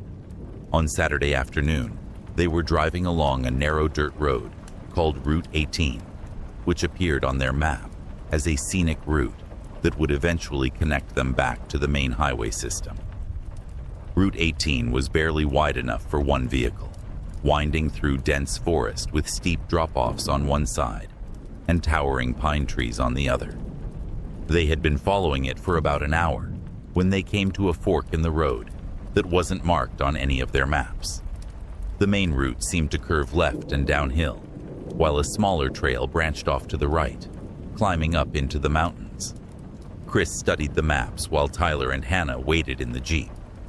"This fork isn't shown on any of these," he said, spreading 3 different maps across the hood of the vehicle. "According to this, Route 18 should just continue straight." Hannah suggested they take the left fork, which looked like the more established road. But Tyler was intrigued by the right-hand trail, which disappeared into the forest and seemed to promise more adventure. "Come on," he said. "We've got 4-wheel drive and plenty of time. Let's see where it goes." Against her better judgment, Hannah agreed, and Chris folded up the maps. They took the right fork, driving slowly up a steep, rocky trail that wound deeper into the mountains. The forest around them grew denser and darker, with massive pine trees blocking out most of the afternoon sunlight. After about 30 minutes of careful driving, they crested a ridge and found themselves looking down into a valley that was completely different from anything they had seen in New Hampshire. Instead of the typical New England forest of mixed hardwoods and pines, the valley was filled with enormous, ancient-looking trees that seemed almost tropical in their size and density. Some of the tree trunks were so massive that it would have taken a dozen people holding hands to encircle them. Even stranger was the quality of light in the valley. Despite the fact that it was still mid-afternoon, the light filtering through the canopy had a greenish, underwater quality that made everything look unreal and dreamlike. The air was also noticeably warmer and more humid than it should have been at that elevation in New Hampshire. "This is weird," Hannah said as they drove slowly down into the valley. "These trees look like they're thousands of years old. I didn't know anything like this existed in New England." Chris was studying his GPS unit, which had been working perfectly until they entered the valley. Now it showed nothing but static, unable to acquire a satellite signal. "We must be in some kind of dead zone," he said. "These mountains can block GPS signals sometimes." The trail continued for another mile through the ancient forest before opening into a clearing where they found something that made all three friends fall silent with shock. In the center of the clearing stood the ruins of what appeared to be a medieval village. Stone buildings with peaked roofs, narrow streets paved with cobblestones, and a central square dominated by what looked like the remains of a church or cathedral. But this wasn't the ruins of some historical settlement. The buildings appeared to be inhabited. Smoke rose from several chimneys, gardens grew between the houses, and clotheslines stretched between buildings with garments hanging to dry. It looked like a functioning community, but one that belonged in Europe several centuries ago, not in the mountains of New Hampshire in 2007. Tyler parked the Jeep at the edge of the clearing, and the three friends sat in stunned silence, trying to process what they were seeing. The village was clearly real. They could see people moving between the buildings, hear voices carrying across the clearing, smell wood smoke and cooking food. But it was impossible. There was no way a medieval village could exist undetected in the modern American wilderness. As they watched, several villagers noticed their vehicle and began walking toward them. The people were dressed in simple, old-fashioned clothing, long dresses for the women, rough pants and shirts for the men, all in muted colors that looked hand-woven. Their faces were pale and gaunt, as if they hadn't seen much sunlight, and they moved with a strange, shuffling gait that reminded Hannah of sleepwalkers. The first villager to reach them was an elderly man with a long gray beard and hollow, sunken eyes. He approached Chris's side of the Jeep and spoke in accented English that was difficult to understand. "Travelers," he said, in a voice that sounded like dried leaves rustling, "you have found your way to our home. We do not see many visitors from the outside world." Chris rolled down his window partially, unsure how to respond. "We're just passing through," he said. "We took a wrong turn and ended up here by accident." The old man smiled, revealing teeth that were brown and broken. "There are no accidents," he said. "Only those who are meant to find us do so. You must be hungry after your journey. Please, accept our hospitality." More villagers had gathered around the Jeep now. Men, women, and children, all with the same pale, gaunt appearance and hollow eyes. They stared at the three friends with expressions that seemed hungry, but not for food. It was as if they were starving for something else entirely. Hannah whispered to Tyler, "We need to leave. Now." But when Tyler tried to start the engine, nothing happened. The Jeep was completely dead. No lights, no radio, no response from the ignition. He tried several times, but the vehicle refused to start. The old man seemed pleased by their predicament. "Your machine has chosen to rest," he said. "Perhaps it knows you need time to appreciate what you have found here. Come, let us show you our village. We have much to share with visitors from your world." The three friends exchanged terrified glances. They were stranded in an impossible place, surrounded by people who seemed anything but normal. Chris made a quick decision. "Thank you for the invitation," he said to the old man. "But we really need to get back on the road. Our families are expecting us." He tried the ignition again, and this time the engine turned over immediately. Without waiting for a response from the villagers, Tyler threw the Jeep into reverse and backed away from the crowd, then spun around and drove as fast as he dared back toward the trail they had taken into the valley. As they climbed out of the strange forest, all three looked back to see the villagers standing in the clearing, watching them leave. But the most disturbing thing was that some of the villagers seemed to be following them, running through the trees alongside the trail at impossible speed, keeping pace with the Jeep even as Tyler pushed it to 40 km/h on the rough terrain. They reached the ridge where they had first seen the valley and stopped to catch their breath.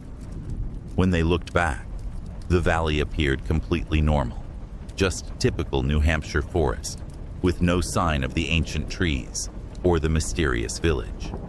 It was as if the entire experience had been a shared hallucination. But Chris noticed something that made his blood run cold. According to his watch, they had been in the valley for about 2 hours. But the sun was in exactly the same position in the sky as when they had entered. No time had passed at all. They drove back to the fork in the road and took the left branch this time, which led them back to familiar territory within an hour. They spent that night at a campground near North Conway, but none of them slept well. They kept hearing sounds in the forest, voices calling, footsteps circling their tent, and what sounded like the old man's voice whispering just beyond the edge of their hearing.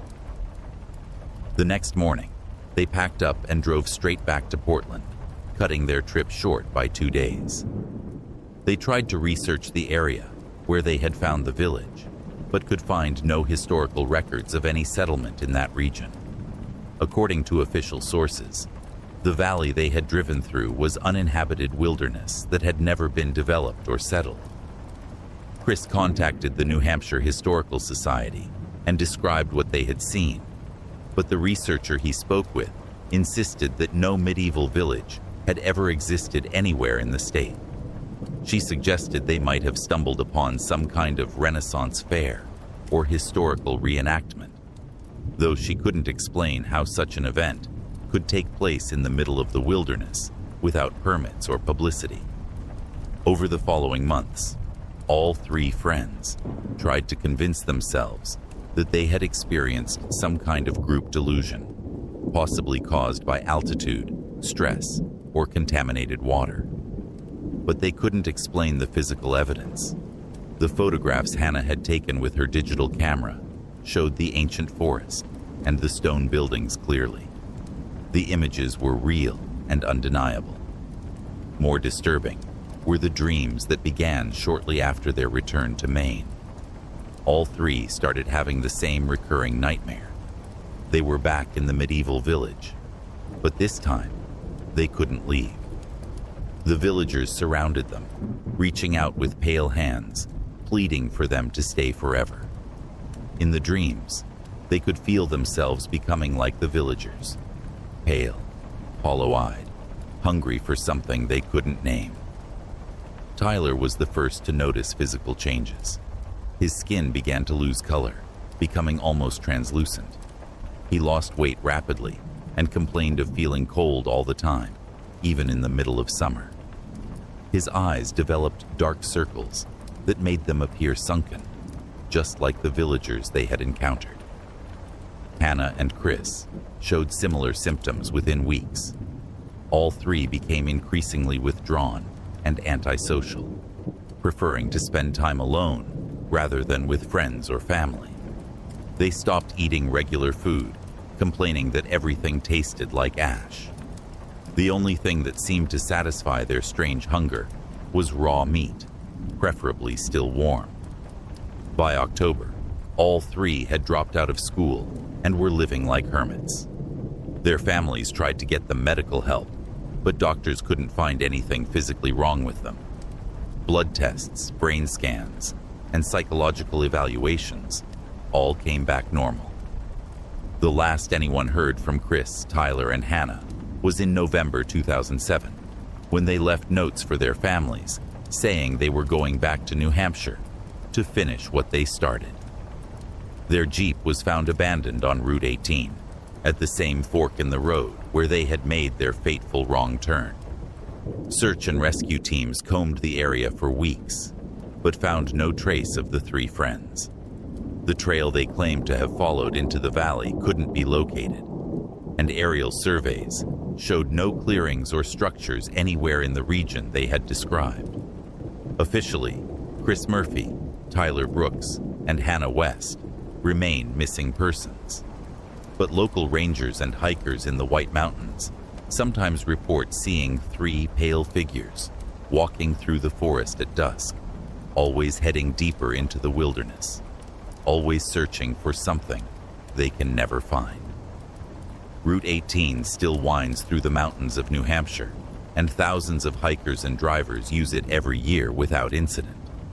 But occasionally, travelers report finding unmarked trails that don't appear on any map, and some claim to have glimpsed ancient forests and impossible villages hidden in valleys that shouldn't exist. For those who know the story of the three friends from Maine, these reports serve as a warning. Some wrong turns lead to places from which there is no return, and some hungers can never be satisfied once they've been awakened. The wilderness of New England holds many secrets, and not all of them are meant to be discovered by the modern world. In September 2008, college sophomore Jessica Collins was driving alone from her hometown of Spokane, Washington, to Seattle for the start of her junior year at the University of Washington. The 4-hour drive along Interstate 90 was one she had made many times before, but this trip would be different. What started as routine background noise from her car radio would escalate into a terrifying experience that left her questioning the nature of reality itself. Jessica had left Spokane around 3 p.m. on a Sunday afternoon, hoping to reach Seattle before evening rush hour made the city traffic unbearable. She was driving her reliable Honda Civic, loaded with clothes and textbooks for the new semester. The weather was perfect for driving. Clear skies and mild temperatures that made the journey across Washington's high desert country particularly scenic. About an hour into her drive, as she was passing through the remote area between Spokane and Moses Lake, Jessica decided to find some music on the radio to help pass the time. The landscape outside was monotonously beautiful, rolling hills covered in brown grass, with occasional grain elevators and farmhouses breaking the horizon. She started scanning through the radio stations, looking for something upbeat to keep her alert during the long drive. Most of the frequencies picked up static or weak signals from distant cities, which was normal in this sparsely populated region. But as she turned the dial, she began hearing fragments of conversations that didn't sound like normal radio programming. At first, she thought she was picking up CB radio chatter from truckers, or maybe radio communications between farm workers. The voices were clear, but seemed to be having mundane conversations about everyday topics, discussing the weather, mentioning people by name, talking about local events and activities. But as Jessica continued listening, something about these conversations began to disturb her. The people on the radio were talking about her. She's driving the blue Honda, a woman's voice said clearly through the static. Looks like she's alone. Jessica immediately turned up the volume and pulled over to the shoulder of the highway. She sat in her car, engine running, listening intently to the radio. For several minutes, she heard only static. Then the voices returned. She stopped. A man's voice reported. She's listening now. She knows we can see her. Jessica's hands began to shake as she gripped the steering wheel. This had to be some kind of coincidence. Maybe the voices were talking about someone else, another driver on the highway. But then the woman's voice came back, and what she said made Jessica's blood run cold. Jessica Collins, license plate 247 RMG. She's about 20 miles east of Moses Lake, pulled over on the southbound shoulder. Jessica looked around frantically, searching for any sign of who might be watching her. The highway stretched empty in both directions, with no other vehicles visible. There were no buildings, no radio towers, no obvious place where someone could be observing her and broadcasting about her location. She grabbed her cell phone to call 911, but there was no signal. This wasn't unusual in the remote areas of eastern Washington, but the timing made her even more paranoid. She put the car in drive and pulled back onto the highway, driving faster now, eager to reach a more populated area. The radio voices continued their commentary as she drove. She's moving again, the man reported. Speed about 75 mph. She looks scared. Good, the woman replied. She should be scared. She's been driving this route for 3 years now. Same time every semester. We've been watching her. Jessica turned off the radio completely, but somehow the voices continued. They seemed to be coming from the speakers, even though the power was off. She tried changing stations, but every frequency carried the same conversation about her movements and behavior. As she approached Moses Lake, the voices became more detailed and personal in their observations. She's wearing that blue sweater her grandmother gave her, the woman said. The one she always wears when she's nervous about starting a new school year. Jessica looked down at her sweater in shock. It was indeed blue, and it had been a gift from her grandmother. But there was no way strangers could know that detail about her life. Her psychology textbooks are in the back seat, the man added.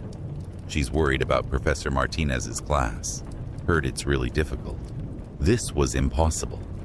Jessica had registered for Professor Martinez's abnormal psychology course just 2 weeks earlier, and she hadn't told anyone except her academic advisor about her concerns regarding the class difficulty.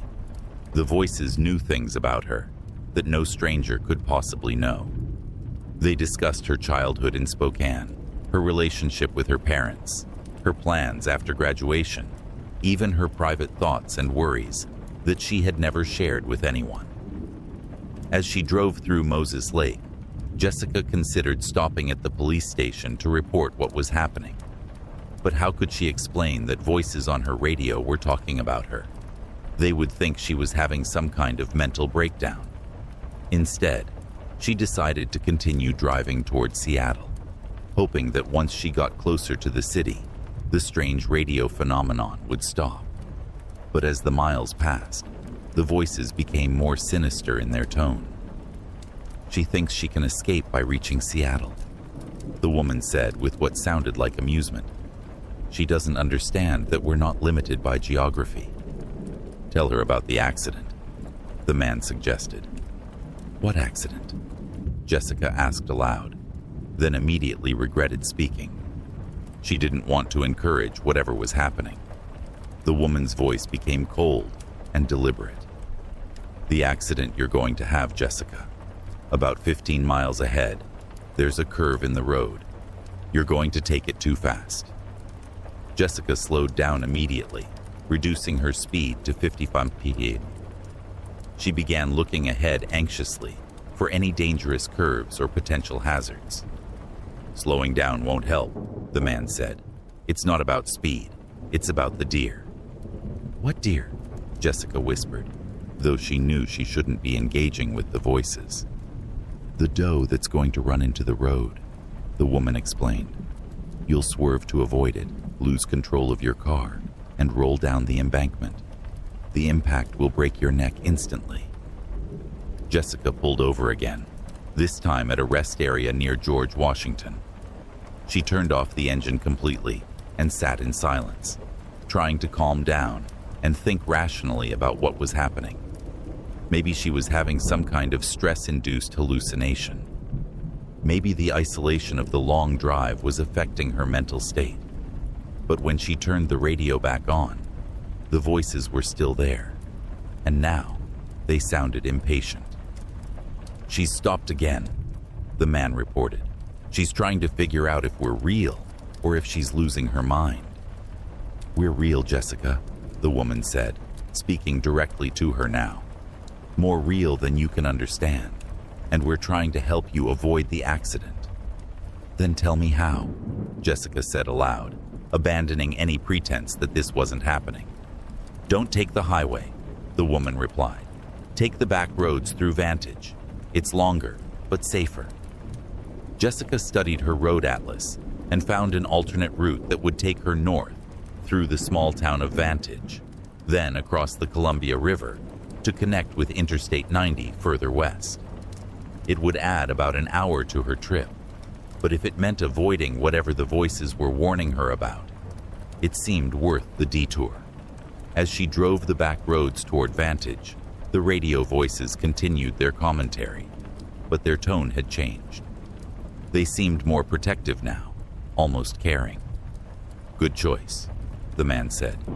"The deer would have appeared at mile marker 143. You would have died at 6:47 p.m. "We've seen it happen so many times," the woman added sadly. "Different drivers, different dates, but always the same curve, always the same deer, always the same result." Jessica wanted to ask them who they were and how they could know these things, but she was afraid the answers might be more disturbing than the questions. The detour through Vantage took her along scenic back roads that followed the Columbia River. As the sun began to set, painting the desert landscape in brilliant oranges and reds, the radio voices became quieter and less frequent. "You're safe now," the woman said as Jessica approached the bridge at Vantage. "The danger has passed." "But who are you?" Jessica finally asked. "How do you know all these things about me?" There was a long pause before the man answered. "We're the ones who didn't make it," he said simply. "The ones who took that curve too fast, who didn't see the deer in time, who didn't have anyone to warn them. We try to help when we can," the woman added. "But most people don't listen to voices on the radio. Most people think they're imagining things." As Jessica crossed the Columbia River Bridge, the voices began to fade, becoming fainter and more distant with each mile. "Thank you," she called out to the radio, though she felt foolish doing so. "Drive safely, Jessica," came the faint reply. "And remember, sometimes the voices you hear are trying to save your life." By the time she reached the outskirts of Seattle, the radio was picking up only normal stations: music, news, and traffic reports. The mysterious voices were gone, leaving Jessica to wonder if the entire experience had been some kind of elaborate hallucination brought on by stress and isolation. But the next morning, she checked the Washington State Patrol traffic reports online. At 6:47 p.m. the previous evening, exactly when the voices had predicted, there had been a fatal accident at mile marker 143 on Interstate 90. A single vehicle had swerved to avoid a deer, lost control, and rolled down an embankment. The driver, a traveling salesman from Oregon, had died instantly from a broken neck. Jessica never drove alone on that stretch of Interstate 90 again. When she had to make the trip between Seattle and Spokane, she always took the longer route through Vantage, and she always kept her radio turned on, just in case the voices needed to warn her about something else. Over the years, she occasionally heard from other drivers who had experienced similar phenomena on remote highways throughout the Pacific Northwest. They would describe voices on their radios, providing warnings about accidents, weather conditions, or dangerous road situations. Most people dismissed these stories as urban legends or the products of overactive imaginations. But Jessica knew better. She understood that some voices on the radio aren't broadcasting from stations or transmitters, but from people who care enough about strangers to reach across the boundary between life and death, to offer warnings about dangers ahead. Interstate 90 continues to be one of the most heavily traveled routes in Washington state, carrying thousands of vehicles every day between Seattle and the eastern part of the state. Most drivers make the journey without incident, listening to music or talk radio to pass the time. But occasionally, in the most remote stretches of highway, drivers report hearing voices on their radios that seem to know who they are and where they're going. Sometimes these voices offer warnings about road conditions or weather hazards. And sometimes, for those lucky enough to listen and believe, these voices provide information that can mean the difference between life and death. For Jessica Collins, now a practicing psychologist in Seattle, the experience on Interstate 90 changed her understanding of the world in fundamental ways. She learned that there are forms of communication that exist beyond our normal understanding, and that sometimes the most important messages come from the most unexpected sources. She still drives with her radio on, always scanning through the static, always listening for voices that might have something important to say. Because in a world full of noise and distraction, sometimes the most crucial information comes through the quietest channels, from people who have already paid the ultimate price to learn what they're trying to share. In April 2009, insurance salesman Robert Chen was driving from Chicago to Milwaukee for a client meeting when he took what appeared to be a simple detour to avoid construction traffic on Interstate 94. What he discovered on that detour was a small Wisconsin town where everything seemed normal at first glance, but where closer inspection revealed that reality itself was running in reverse. Robert had made the Chicago to Milwaukee drive hundreds of times over his 15-year career, and he knew every mile of the route by heart. On this particular Tuesday morning, however, heavy construction near Kenosha had traffic backed up for miles. His GPS suggested an alternate route along Highway 50, a two-lane road that would take him through rural Wisconsin farm country and add only about 30 minutes to his trip. The detour took him through typical Midwest scenery, rolling farmland dotted with red barns and silos, small woodlands, and the occasional creek winding through pastures where cattle grazed peacefully. It was a beautiful spring morning, and Robert found himself enjoying the slower pace and scenic views after months of rushing along busy interstates. About 40 minutes into the detour, he spotted a road sign that read, "Welcome to Millbrook, population 847, founded in 1892. The town wasn't marked on his GPS, but that wasn't unusual for small rural communities that might not be included in older mapping databases. Millbrook appeared to be a charming small town that time had forgotten. The downtown area consisted of a single main street lined with well-maintained buildings that looked like they dated from the early 1900s. There was a general store with a wooden porch and rocking chairs, a small diner with checkered curtains in the windows, a barber shop with the traditional red and white striped pole, and various other businesses that gave the town a nostalgic Norman Rockwell quality. What struck Robert immediately was how clean and perfectly preserved everything looked. There was no litter, no graffiti, no signs of urban decay that plagued even the nicest small towns. The sidewalks were swept clean, the storefronts were freshly painted, and flower boxes hung from lampposts were filled with blooming petunias and marigolds. As he drove slowly down Main Street, Robert noticed people going about their daily business, walking along the sidewalks, entering and leaving shops, chatting with neighbors. Everyone was dressed neatly and conservatively, in styles that seemed slightly old-fashioned, but not remarkably so. The scene was peaceful and pleasant, the kind of idyllic small-town atmosphere that made him nostalgic for a simpler way of life. But as he continued through town, Robert began to notice small details that seemed odd. A man walking his dog appeared to be moving backwards, though his face was turned forward and he seemed to be looking where he was going.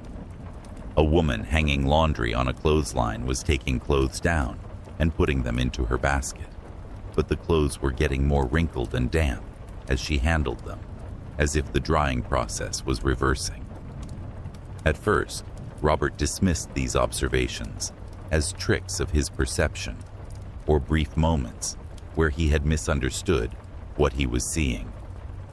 But as he stopped at the town's single traffic light, which was red, he had more time to observe the people around him, and what he saw made his skin crawl.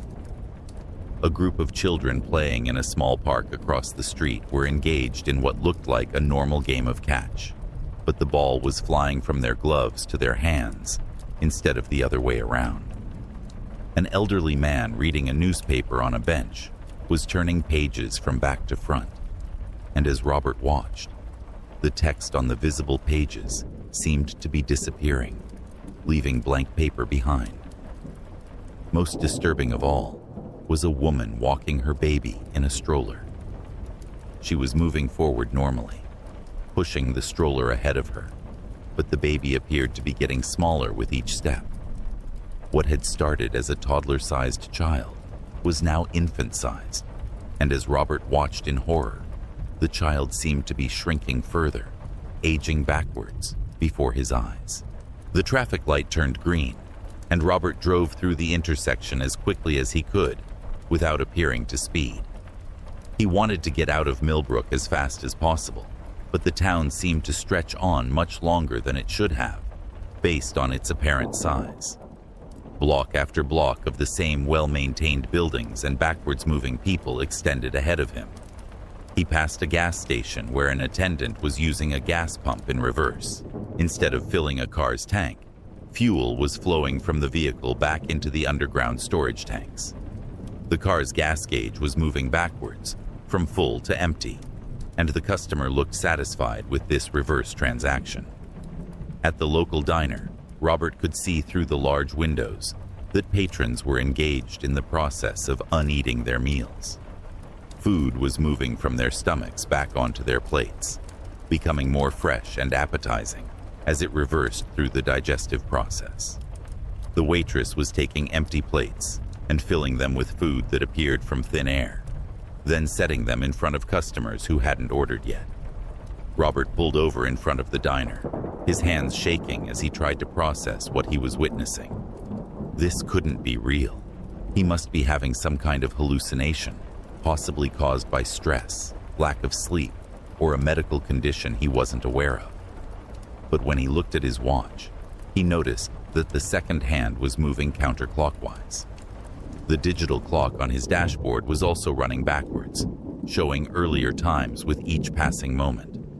According to his car's clock, it was now 9:47 a.m., though it had been 10:15 a.m. when he entered the town.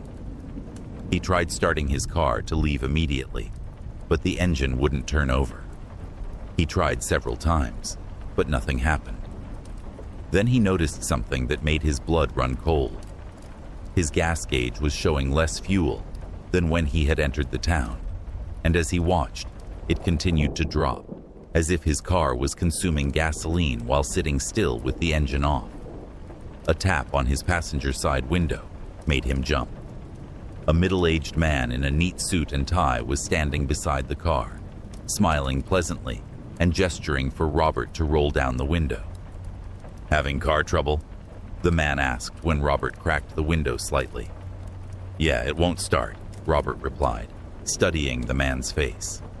Like everyone else in town, He looked normal at first glance, but there was something wrong with his eyes. They seemed to be looking in multiple directions at once, as if they were seeing things that were happening in reverse chronological order. "That happens sometimes to visitors," the man said. "Cars from the outside world don't always work properly here. But don't worry, it'll start again when you're ready to leave." "When I'm ready to leave?" Robert asked. "I'm ready now." The man's smile widened, revealing teeth that seemed to be getting cleaner and whiter as Robert watched. "Oh, but you haven't experienced what Millbrook has to offer yet.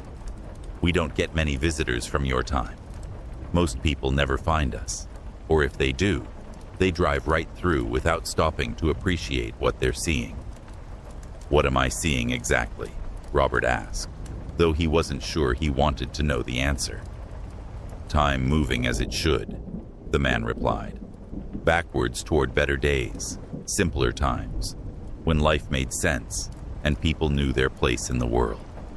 Here in Millbrook, we're moving away from all the problems and complications of the modern world, getting younger and wiser with each passing day." Robert looked around at the other people on the street, and now he could see what the man meant. Everyone in town did seem to be getting younger as he watched. Wrinkles were smoothing out, gray hair was darkening, bent backs were straightening. But there was something terrifying about the process, as if they were losing something essential along with their age. "How long have you been here?" Robert asked. The man thought for a moment, his expression becoming confused. "I'm not sure how to answer that. Time doesn't work the same way here. I've been getting younger for, well, it feels like years, but I'm not sure if that means I've been here for years, or if years have been taken away from me." "What happens when you get too young?" Robert asked. The man's smile faltered for the first time. "I don't know," he admitted. "No one talks about that. We just focus on enjoying the process of becoming our younger selves again." Robert tried starting his car again, and this time the engine turned over immediately. The man stepped back from the window, still smiling, but there was something sad and desperate in his reverse-moving eyes. "You could stay," the man called out as Robert put the car in drive. "You could get younger too, go back to better times in your life. Don't you want to undo your mistakes, relive your happiest moments?" Robert drove away without answering, though part of him was tempted by the offer. Who wouldn't want to return to their youth, to get a second chance at life? But there was something fundamentally wrong about Millbrook, something that made him feel like staying would mean losing himself in ways he couldn't fully understand. As he reached the edge of town, he looked in his rearview mirror and saw that Millbrook was fading away, becoming translucent and ghost-like. Within minutes, there was nothing behind him but empty farmland, as if the town had never existed at all. His car's clock jumped forward suddenly, showing 10:45 a.m., exactly 30 minutes later than when he had first seen the "Welcome to Millbrook" sign. But according to his odometer, he had driven nearly 50 miles while in the town, which should have taken at least an hour on local roads. Robert reached Milwaukee in time for his client meeting, but he was badly shaken by the experience. He tried to research Millbrook online, but could find no record of any Wisconsin town by that name. Maps of the area showed only farmland and scattered rural communities, none of which matched what he had seen. Over the following weeks, Robert found himself thinking obsessively about the backwards town and the man's offer to stay and get younger. His life in Chicago felt increasingly stressful and meaningless. His job was demanding, his marriage was struggling, and he was facing the reality of middle age with all its disappointments and limitations. He began taking the same detour route whenever he drove to Milwaukee, hoping to find Millbrook again. But no matter how carefully he retraced his path, he could never locate the town. It was as if it existed in a pocket of reality that he could only access accidentally, when he wasn't specifically looking for it. Months later, Robert quit his job and left Chicago, telling his wife he needed to find something more meaningful in life. He bought an RV and began traveling across the Midwest, searching for places where time moved differently, where the normal rules of reality didn't apply. His wife filed for divorce after he'd been gone for 6 months without regular contact. His former colleagues assumed he'd had some kind of midlife crisis or mental breakdown. But Robert continued his search, driving back roads and rural highways, looking for signs that would lead him back to Millbrook. The last anyone heard from Robert Chen was a postcard sent to his ex-wife from a small town in Iowa. The message was brief. Found another place where time moves backwards. The people here are getting younger every day. I think I'm ready to join them. The postcard was dated 3 months before it was sent, according to the postmark.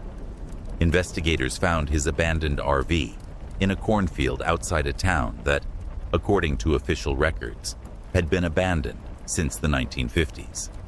But local farmers reported seeing lights in the empty buildings at night and hearing the sounds of people living normal lives in a place where no one should have been.